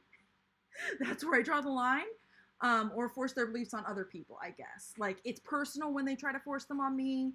It's still not okay when they try to force them on other people. And I get the impression that a lot of the Southern culture, or at least some of it, has very much been developed around specifically Christian communities, that this is very much not supposed to, this is one of those topics that, like, I do try to stay away from. Christian communities that have some moral values that I personally do not agree with, and I'm going to leave it there. Don't want to piss anyone off any more than I already have. As I said, my general thought is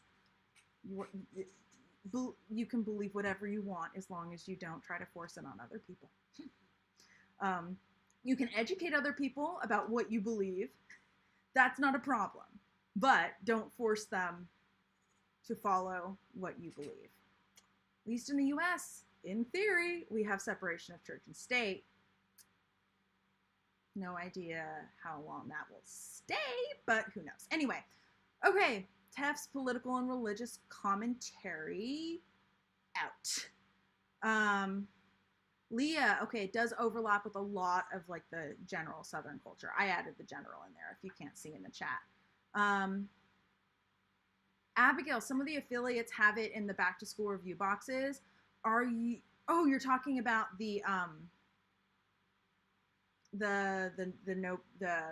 I was wondering for a second if you were talking about the laptop stand, but that was a while ago. You're talking about the routines and rituals journal. Yes, so,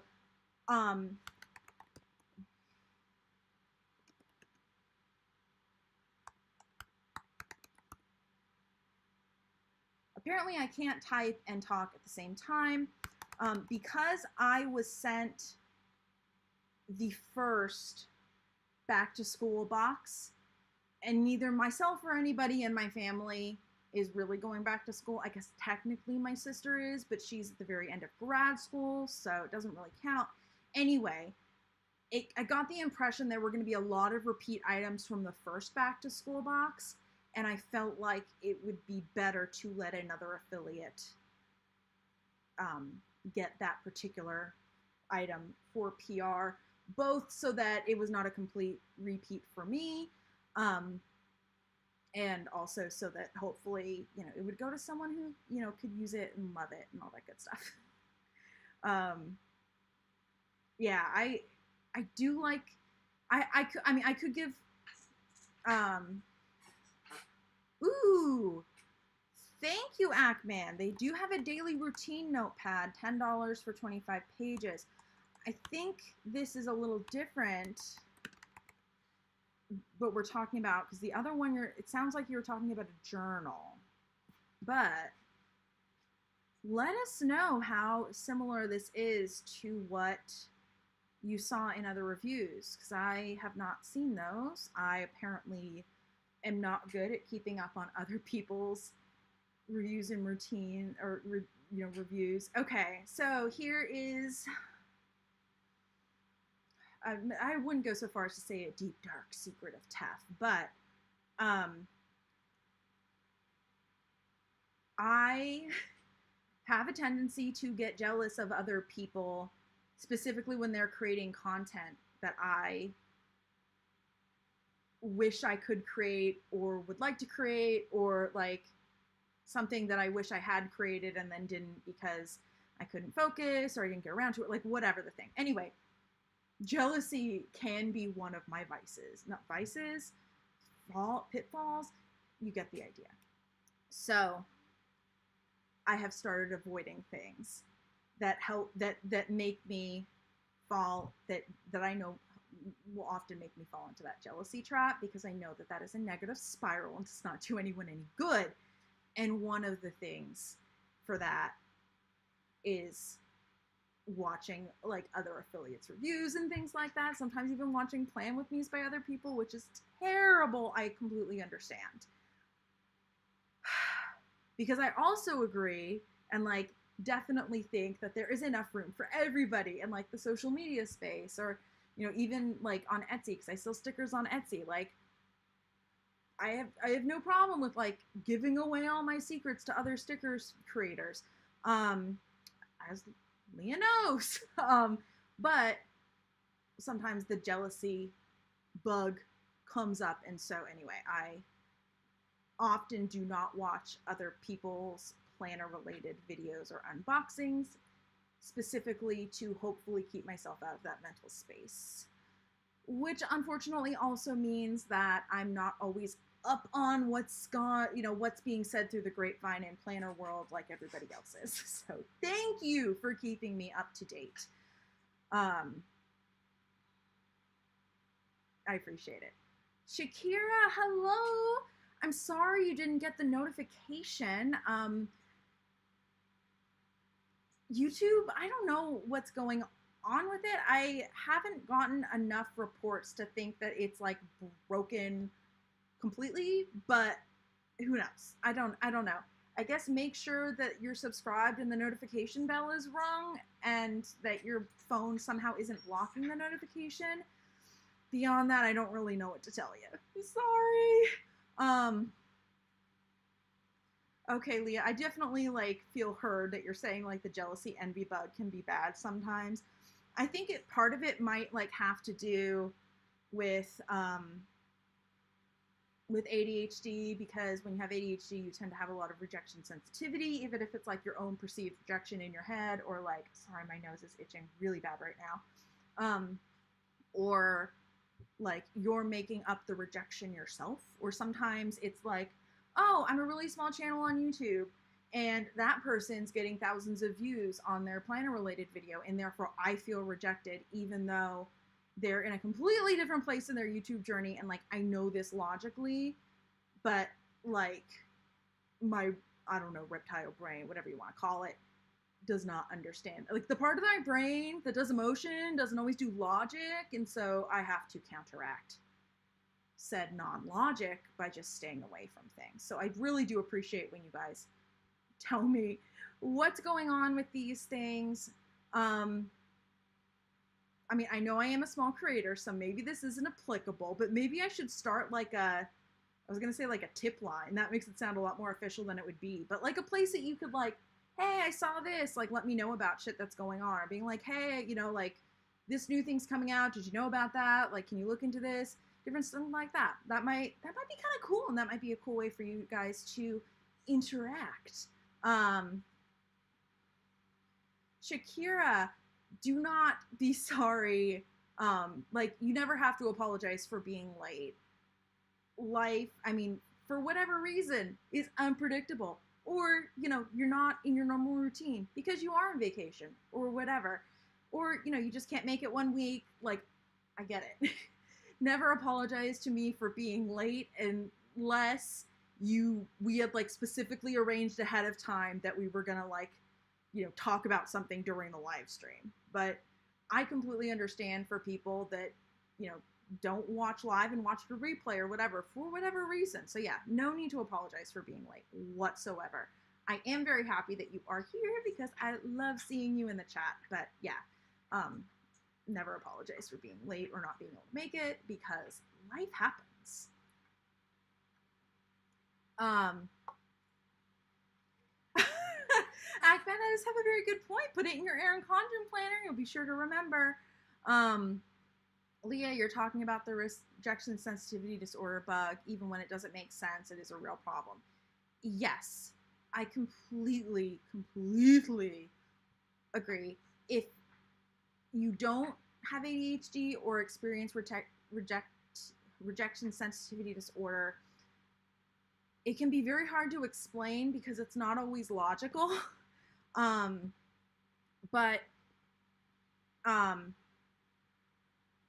The easiest way that I can often, not necessarily describe it, but kind of the way that for me it kind of comes up and rears its ugly head is, I actually have a video about this that I did a while ago before I learned what I did, before I knew I even had ADHD. I tend to cry when I'm frustrated and not when I'm sad, or when I'm feeling some form of rejection.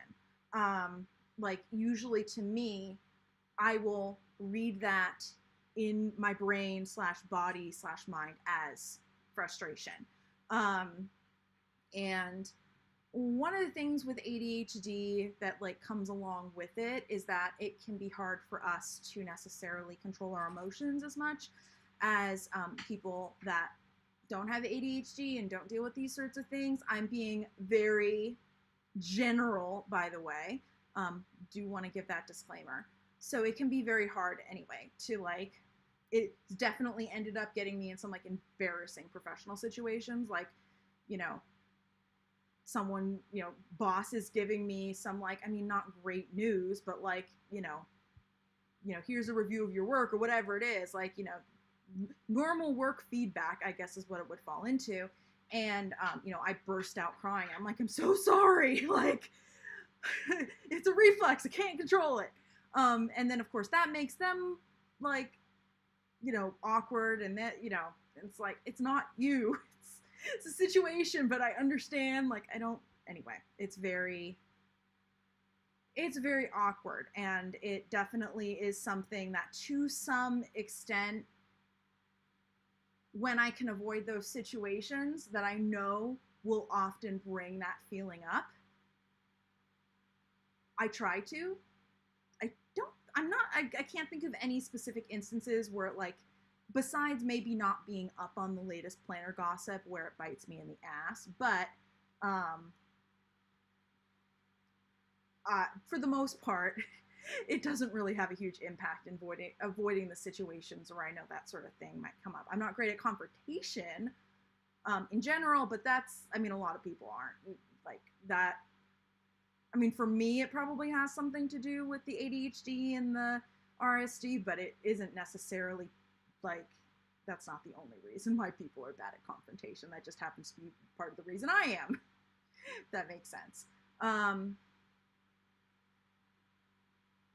Abigail, the magnetic habit tracker dashboard. Erin Condren also has a sticky note post-it version, which was in the box but not on the site. When people were doing those reviews, did they specifically announce a date? I typically don't keep track of release and embargo dates if it's not something that I'm covering specifically. And I don't specifically remember a release or an embargo date for new stuff that we were expecting to come up in August. Also, sometimes affiliates only get notice on stuff or specific dates if they're getting a PR box related to it. So that could be it as well. Shakira, I'm glad that you like the live interaction and planner chatter. I love it too. I mean, as illustrated by last week, I like came into the streams after having like an day and like perked up right away because it's just so much fun talking with you guys. Shakira, RSD can almost seem debilitating. It's the worst. It is really, yes, I agree. There are definitely, I mean, I've told you guys, like, I don't have a traditional job right now. And part of it is the RSD and like bursting into tears at very inopportune times. And I know that like, if I had something that would like spike up my RSD or like get me really emotionally charged on edge, like earlier in the day, like even with my hour lunch, I often didn't have enough time to like calm myself down because I have a hard time with the emotional regulation aspect. And so it would just kind of like catapult, like not catapult, it would like roll into the rest of the day. And like the rest of the day, like at that point, I knew I was going to be close to tears all day and I was just going to feel like crap. And I'm saying that in like a funny way. I'm not sure if you guys can tell, but I'm like not close to tears, but I'm not close to tears, if that makes sense. Like it's one of those things that's like kind of funny, but also really hits close to home as I'm talking about it.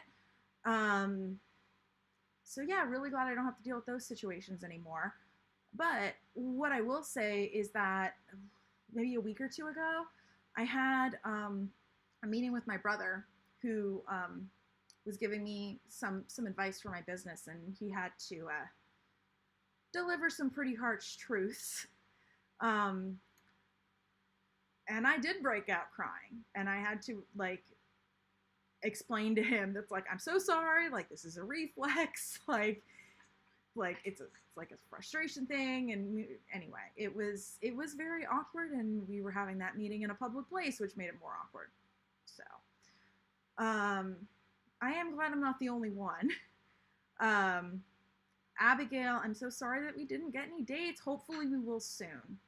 I mentioned earlier, I do know that Erin Condren is still facing supply chain issues because of, worldwide sickness-related events, plague events. For some reason, I like calling it a plague, but then at that point, like, it makes the stories of, like, plagues in the past, like, way too close for comfort. Anyway, I know they're experiencing some supply chain issues on and off, so it's possible that they don't know exactly. I don't know. We'll see. MacBan, you're saying you're not talking about the colorful original weekly whiteboarding notepad. Okay, and Abigail saying no. You've seen the back to school reviews on YouTube that had those terms. Huh. It's also pretty common for Erin Condren and other companies for that matter to send PR out before stuff gets released. So like, and then it's also very common for the embargo dates to lift a few days to a week before things get released. I am currently searching my email. At this point in time, I cannot, actually let's do this. I was gonna say, I can't do a screen share and see the chat at the same time. But if I just took off the screen share then I can do that. I'm just searching my email to see if there is something specific about this that I'm allowed to talk about that might shed some light on what's going on. I will say, I mean, there's always some stuff in the pipeline, but there is some stuff that I do know about currently that I'm not allowed to talk about yet. And I've been very careful if one of those topics comes up to make sure I am being as fair as possible and like as forthright as possible to you guys, without saying anything I'm not allowed to. It's a very, as somebody who is so open about, you know, my opinions and stuff like that, and I mean, I know I've mentioned this a million times, but you know, just because I'm an Erin Condren affiliate doesn't mean I shy away from saying, well, I think they could do better here, you know, whatever. And so they, I mean, I'm assuming they know I say things like that, because I've sent them like links to, you know, my videos back when I did more pre-recorded stuff for like the life planner sneak peeks, as well as, you know, I've sent links to live streams and stuff like that. Plus they can go to my channel and look up anything they want. So my point is, I'm already criticizing them. I don't want to get in trouble by crossing any other lines and get them really mad at me. I do.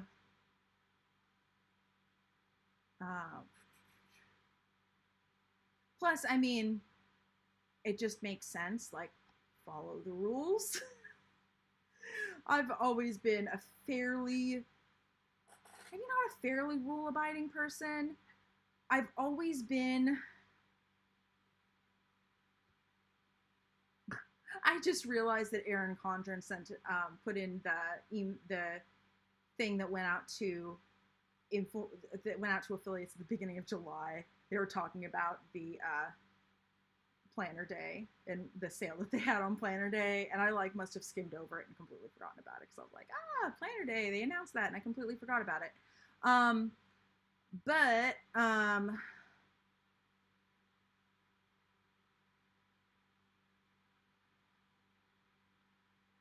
yeah, I'm not I've always been the person that, for the most part, will follow the rules, and if I don't follow the rules, I will try to figure out what said consequences will be. I was always that kid in like high school that I would like ask all of these questions about the homework assignment, just so I could figure out if I could get away with not doing it, or what I could get away with not doing. Oh my God, like ADHD at the max. But I was also like, in some ways, like, I'm a huge introvert, but I also have like a little bit of the type A personality thing going on, like wanting to, anyway, my ADHD not wanting to do shit if I wasn't motivated enough, and then like my like wanting to be the teacher's pet, like asking all the questions so I could figure out what I could get away with not doing. I even had a teacher once in high school say, like, you always ask the best questions. I was like, yeah, and I even just told him that, like, flat out. Like, yeah, I ask questions so I know I can get what I can get away with not doing.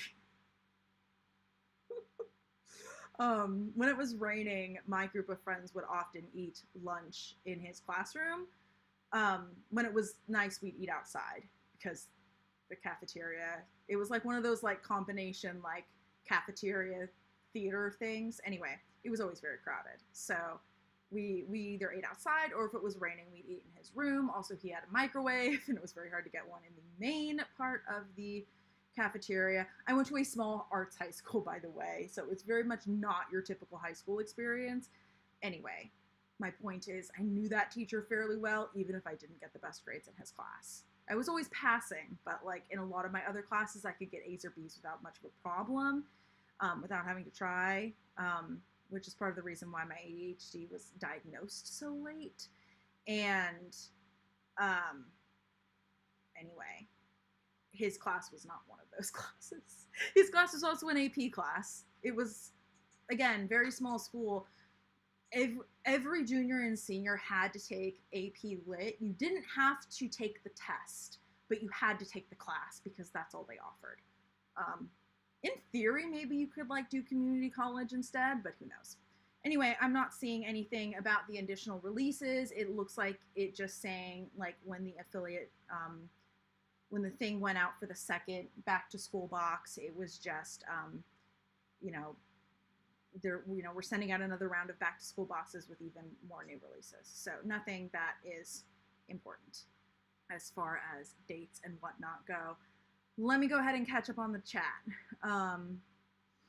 Let's see.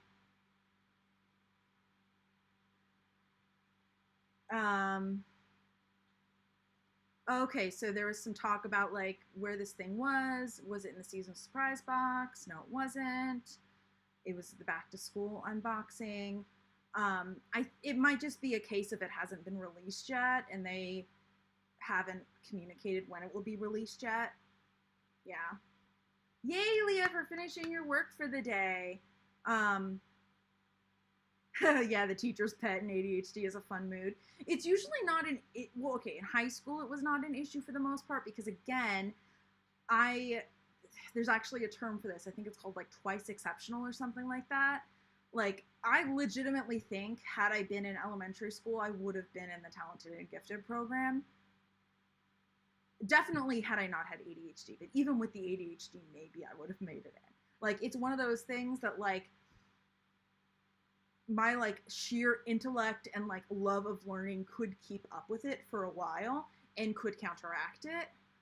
So that my ADHD between that and being homeschooled was not caught until I was 30. And I was able to get through high school with pretty good grades. I was in NHS. I had over like, you know, I think I had like a 3.5, maybe 3.4 GPA. Like, I mean, pretty good. And for the most part, I did not like, I don't want to say I didn't have to try. Like, I definitely put work in, but like I did not spend nearly as much time on homework as a lot of the other kids did because part of it was I would assess, and I got decently good at assessing what I had to do and what I didn't have to do as far as homework went. And I was also very lucky because, as I said, I went to a very small high school. It was an arts high school. A lot of the kids in said arts high school were not great at science and math, and I was not one of those kids. I was decently good at science and math, and even if I didn't like it, it came to me fairly easily. So I could get good grades in those classes without having to try too hard because a lot of them were geared towards kids that didn't get science and math very easily, if that makes sense.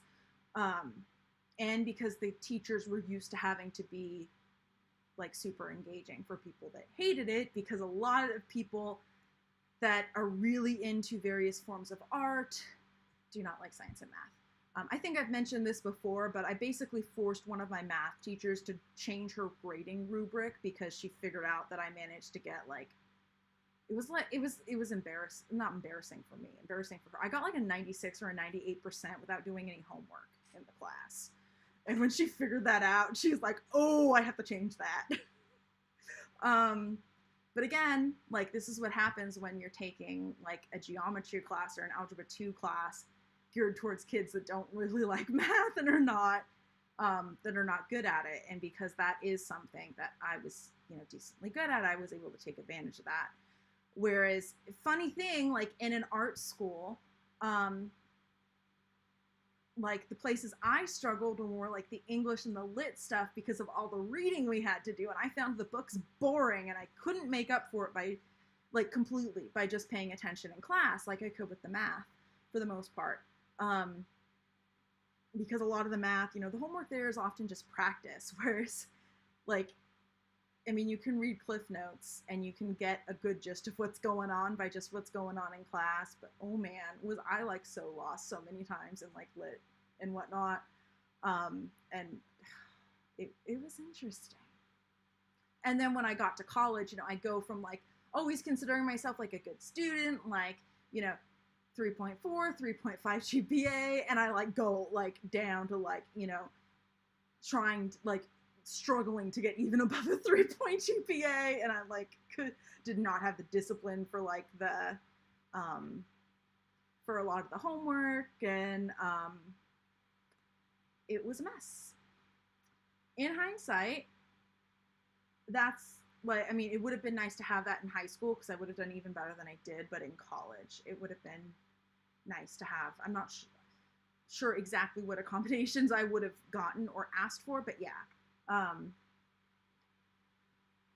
Luckily, I did end up being a psychology major, which I enjoyed for the most part. There were certain parts I was not a fan of, but enjoyed a lot of it.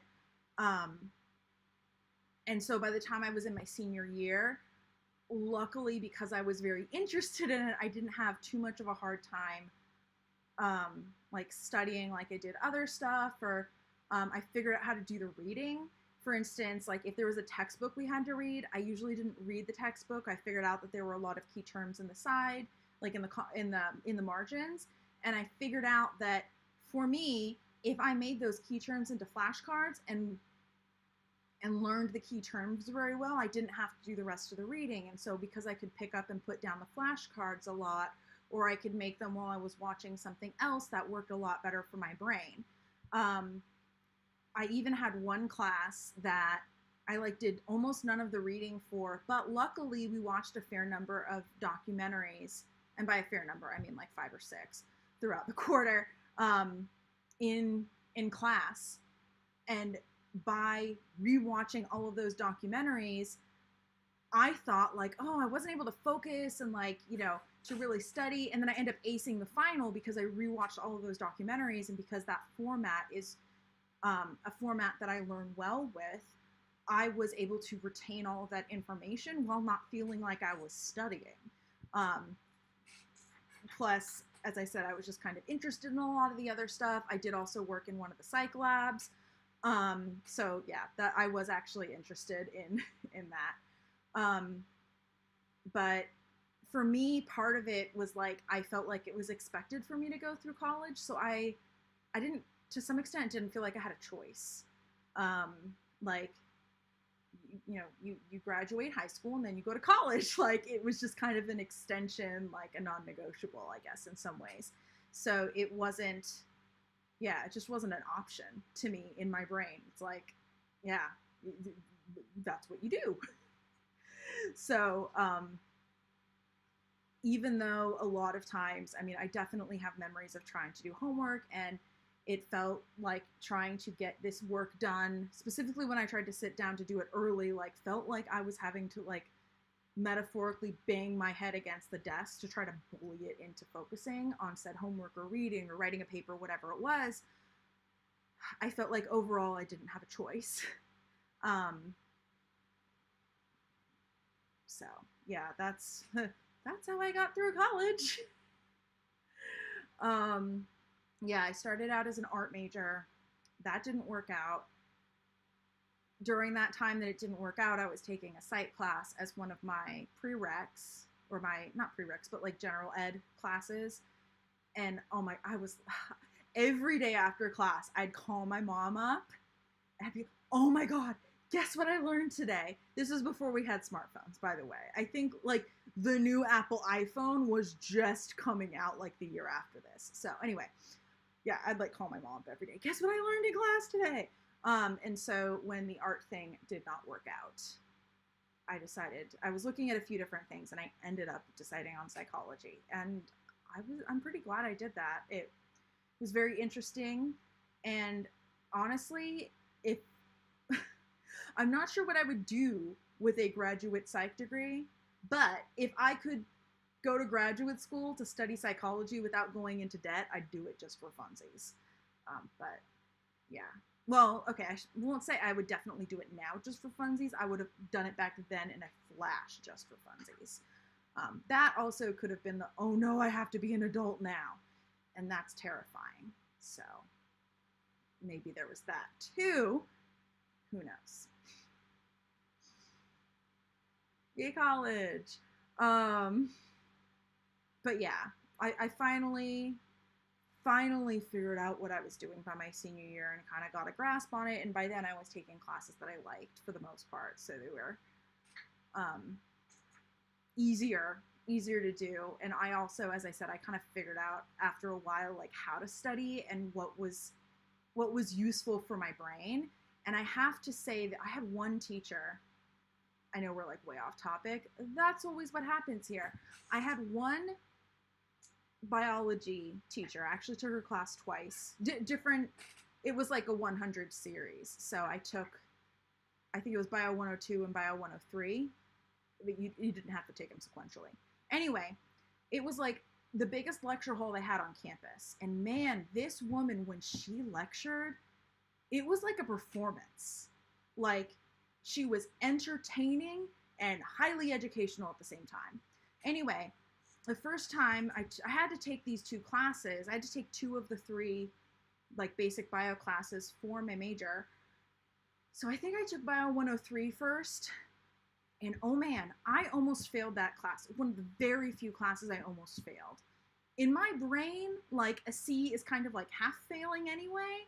But like, at least I could say like I passed. If that makes, like, at least I could get credit for it. But like, for me, like, it wasn't good. It was like squeaking by. Actually, I think D is technically a passing grade too, isn't it?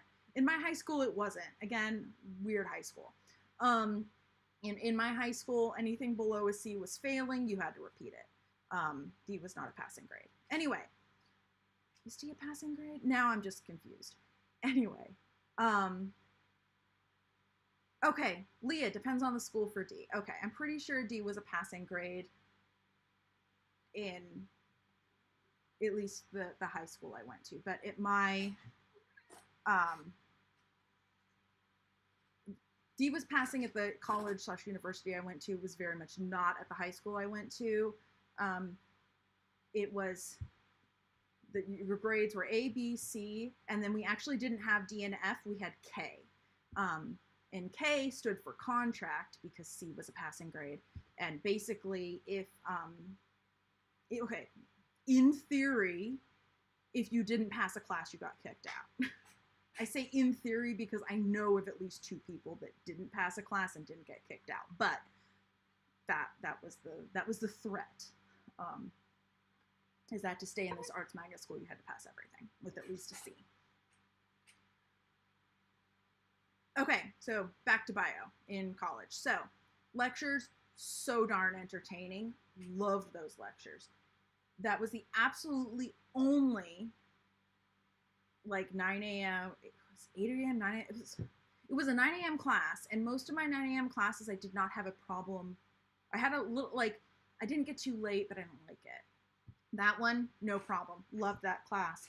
But I was almost failing it, and the only reason why I passed that class is because on the Friday evening before finals, I got a toothache.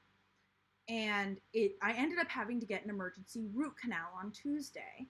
I had to drive back down to Portland. At that point, I hadn't slept in like 4 nights. I ended up having to go to the hospital, get like a shot of morphine, because like none of the things the dentist were prescribing me knocked it out, and I couldn't get, anyway, it was this whole thing. Anyway, I missed the final.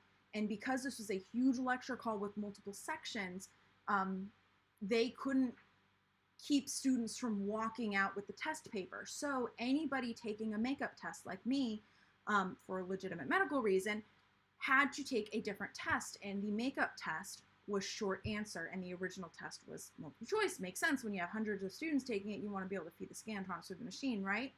So I had like done at that point, like I'd done okay in the labs, but I think I'd gotten like D's on my previous 2 tests. I did this short answer. I didn't even, like, I studied a little bit more than normal, but I mean, root canal, like, there's only so much studying I could do, right? I passed that short answer quest. I think I got like a high B on that short answer test. And that's when I figured out that for me, short answer is better. And so a lot of people are like, here's how you study for a multiple choice test. And you can like, I basically had to study, a lot of people are like, you don't have to know everything with multiple choice because you can rule things out. Maybe it's because of ADHD, and for me, I had a very hard time like recognizing the pertinent pieces of information and being able to rule stuff out appropriately. I don't know. But for me, multiple choice, I do better at short answer. No idea why. So anyway, I also kind of figured out like how I had to study for that class is the other thing. And I figured out that what I effectively ended up doing the next time I took the class, when I took the other section, because again, requirement, had to get my degree, I used the syllabus as a checklist. And I almost in some ways, like in hindsight, I turned it into a game and I gamified it. I was trying to be a completionist, you know, I could check things off when I'd like reread that, you know, portion or whatever.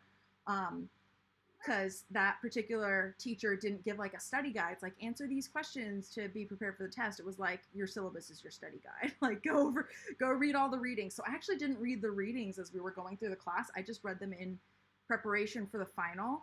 And even then with the multiple choice, I actually did pretty well the second time around because I kind of had that point had figured out kind of that basically I could not keep up on a weekly basis with all of the homework. And I, like in the readings and stuff like that, and I effectively had to come up with other strategies so that I could learn the material at a college level without having to be consistent in that way. And again, now in hindsight, I know ADHD, but you know, I figured out, you know, different shortcuts, and, you know, I got good at figuring out, okay, this reading I gotta get done now, this I can do later, this I can just study terms instead of having to do the reading. Also sometimes with the readings, if I did have to read a textbook, I would like read while I was having a texting conversation with someone. And I know that sounds bad, but what I could do is I could basically say, hey, you have to read like these 2 paragraphs before you can look at the response. And I was able to gamify it that way.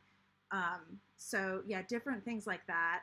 I also know, like in hindsight, looking at what accommodations I would have asked for, the only thing I can think of right off the top of my head is more time on tests.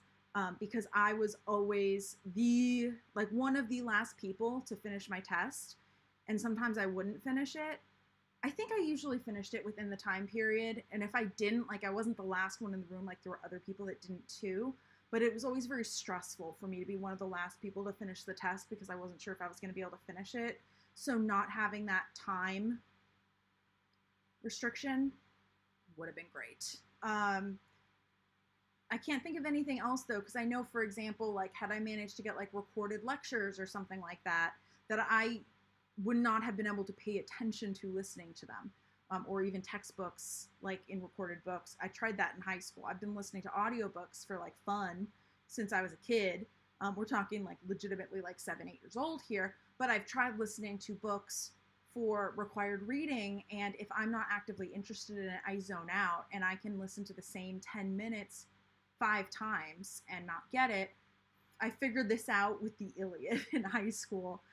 The only book I successfully managed to listen to in high school was Fahrenheit 451. It was also one of the very few books I managed to finish in high school that were required reading. Finished a lot of like fun stuff, but not required reading. Sucked at that. And luckily I got out of like some of the like writing requirements in college due to like, I'm already basically like the school that I tell people I went to wasn't actually the first one I went to. I went to another school that was a little bit of like an alternative college, did not have like traditional grades. In hindsight, very much not good for people that like try to get away with not doing the work. It could be good for some people with ADHD, especially if they can hyper-focus on what it is, but because they didn't have traditional grades, they had narrative reviews instead. Whenever I wasn't interested in something, it was a lot easier to get away with not doing it in a lot of ways, and it was not a very, like, it did not have that, I had the social pressure to get the work done that I didn't want to do, but I did not have, like, the looming, like, you'll get a bad grade thing. if that makes sense. So not a good place for me. There were also a lot of other things. For instance, a lot of the socializing at that college happened around the smoker's tent. And since I don't smoke, I felt personally very isolated and had a hard time making a lot of friends. And it was also a small school, and they were always like, oh, we don't have the budget for that. And I got used to hearing that in high school all the time, because again, small art school in high school, and it just wasn't, I just wasn't having it. So at first I was going to take a gap year and figure out what I was going to do. And then like legitimately on a whim, I looked up at like, you know, it must have been like the end of July one year. Like after I decided I wasn't going back to that first college, I like looked up the college, the university I ended up going to. And like on the off chance, because I thought everybody's application deadlines were over. And they're like, actually, like you can apply until the end of August. So anyway, the week after, I didn't have my own car, but my dad was out of town. So I was able to borrow his car, drive down there, went on a campus tour, applied at the end of August, found out a week before I was moving into the dorms that I had been accepted. So anyway, that is my story. Not the whole thing, but that is the high points of Teph's college career. I did end up having to do 5 years of college. I've decided that instead of doing 2 senior years, I did 2 sophomore years. In my heart, it felt a little bit more dignified to do 2 sophomore years versus being a super senior. I know it's ridiculous. It was literally just like a pride thing. Like I don't want to like,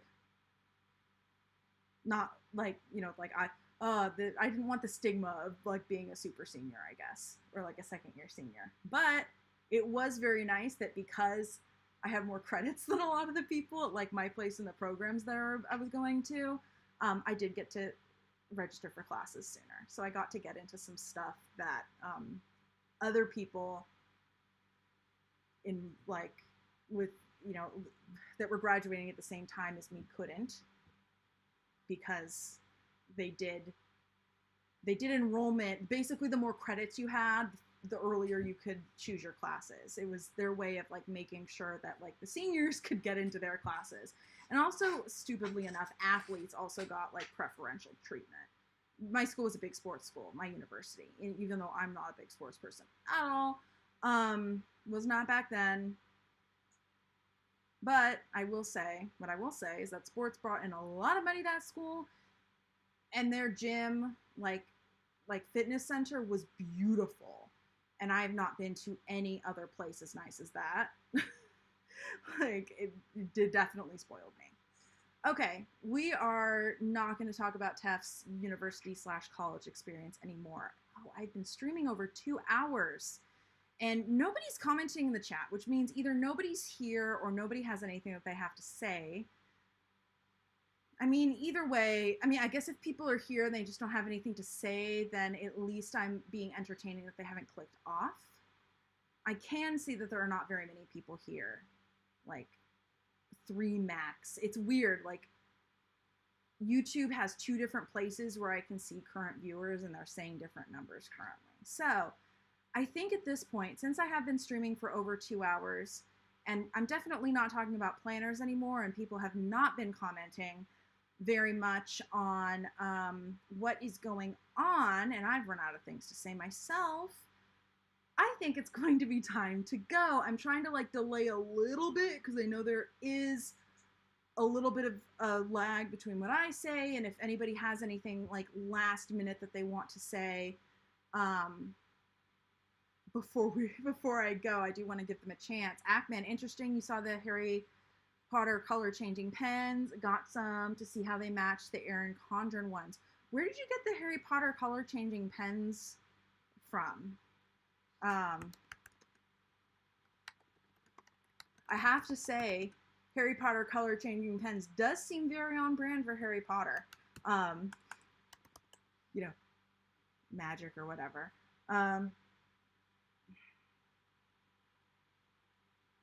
I mean, I just searched like Harry Potter color changing pens on Google. From Stationery Pal, they're being shipped from China. Oh, okay, cool. Now, of course, that is making me wonder if they're actually, this is more of a like shop owner thing. Are they officially licensed and like legit? Because Harry Potter / Warner Brothers is one of the companies that comes down the hardest on Etsy sellers who are violating copyright. I have a friend who makes the most beautiful bookmarks and sells them on Etsy. And she made a bookmark that was Harry Potter inspired. I think it had like a Patronus on it, but it was like, I mean, in actuality, it was like a ghostly like stag deer. Anyway, she called it Boy Wizard Bookmark or something like that. And they're like, nope, take it down.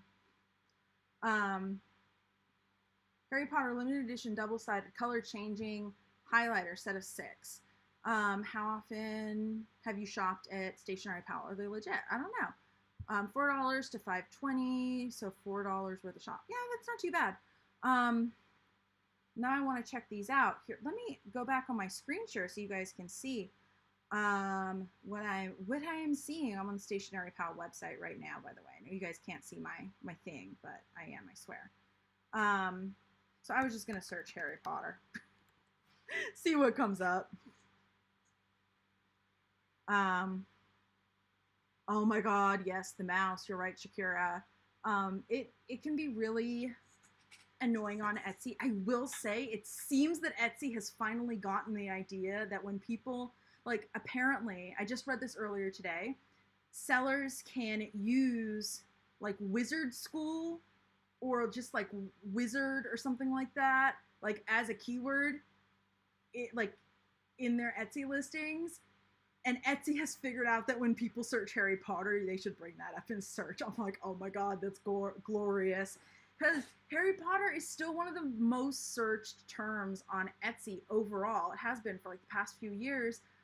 But like any Etsy seller that tries to sell anything Harry Potter without licensing it is like, I mean, it's not okay, right? Warner Brothers. Okay, so since we're off topic anyway, I might as well go into this whole thing. When it comes to copyright on Etsy, Etsy themselves do not determine what happens to your shop if there's a copyright issue. It's whoever's submitting the claim. So if Warner Brothers says take down the listing gets taken down. If Warner Brothers says shut down the whole shop gets shut down. I'm using Warner Brothers as an example, obviously. And Etsy is like, you don't like it, take them to court. We're not gonna get in the middle of this. But yeah, Ackman, this is your second order from Stationery Pal. Okay, good to know that they are legit. And I mean, the prices are pretty good. What's the shipping like? Is it expensive shipping? Or, I mean, I know that some stuff that comes from China, it like takes forever and they use like the e-packet thing. And, you know, it takes a month or two, but the shipping's not too bad. Something I learned a little while ago about international shipping that I found to be very interesting is that when it comes to international shipping, apparently the way it works is the origination country is the one that sets the shipping price. And basically what happens is they're responsible to get it to the destination country. And then once it's in the destination country like doesn't actually charge, like they just deliver it, I guess. That's why international shipping costs can vary so much country to country because you're paying based on your own country's shipping rates, and what the shipping rates are in the destination country like has nothing to do with it. Oh my God, these glue tapes are so cute. So darn cute. I would be afraid that I would use it up so fast, but they're pretty cheap, so that's not too bad. Oh my God, cute little correction tapes. What house are you guys? Leave it in the comments or in the chat if you're here live. If you're watching the replay and you got this far, first off, congratulations. Second off, please let me know in the comments because like I want to be able to congratulate you personally. Because I mean, this is long. Anyway, I personally, in case anybody is curious, am a Ravenclaw. Shakira, it's the timing for you. It's so bad that your orders go through customs. You honestly forgotten what the hell you ordered. Yes. Customs are really annoying. And I can say as a seller, sometimes things get stuck in customs and you can't necessarily, like, you can't tell why. You can't tell if it got lost or if there's just a delay or like what it is. It's really annoying. Shakira, you're a Gryffindor. I mean, I guess it's a little cliche, but you know, a quarter of the population at least has got to be in Gryffindor, right? Okay, so I know this is like super nerdy. That's okay. We're at that point in the stream.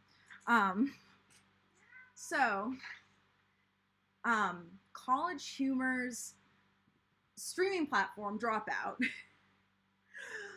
has a D&D show. I mean, it's an actual play. It's not live. It's like pre-recorded usually.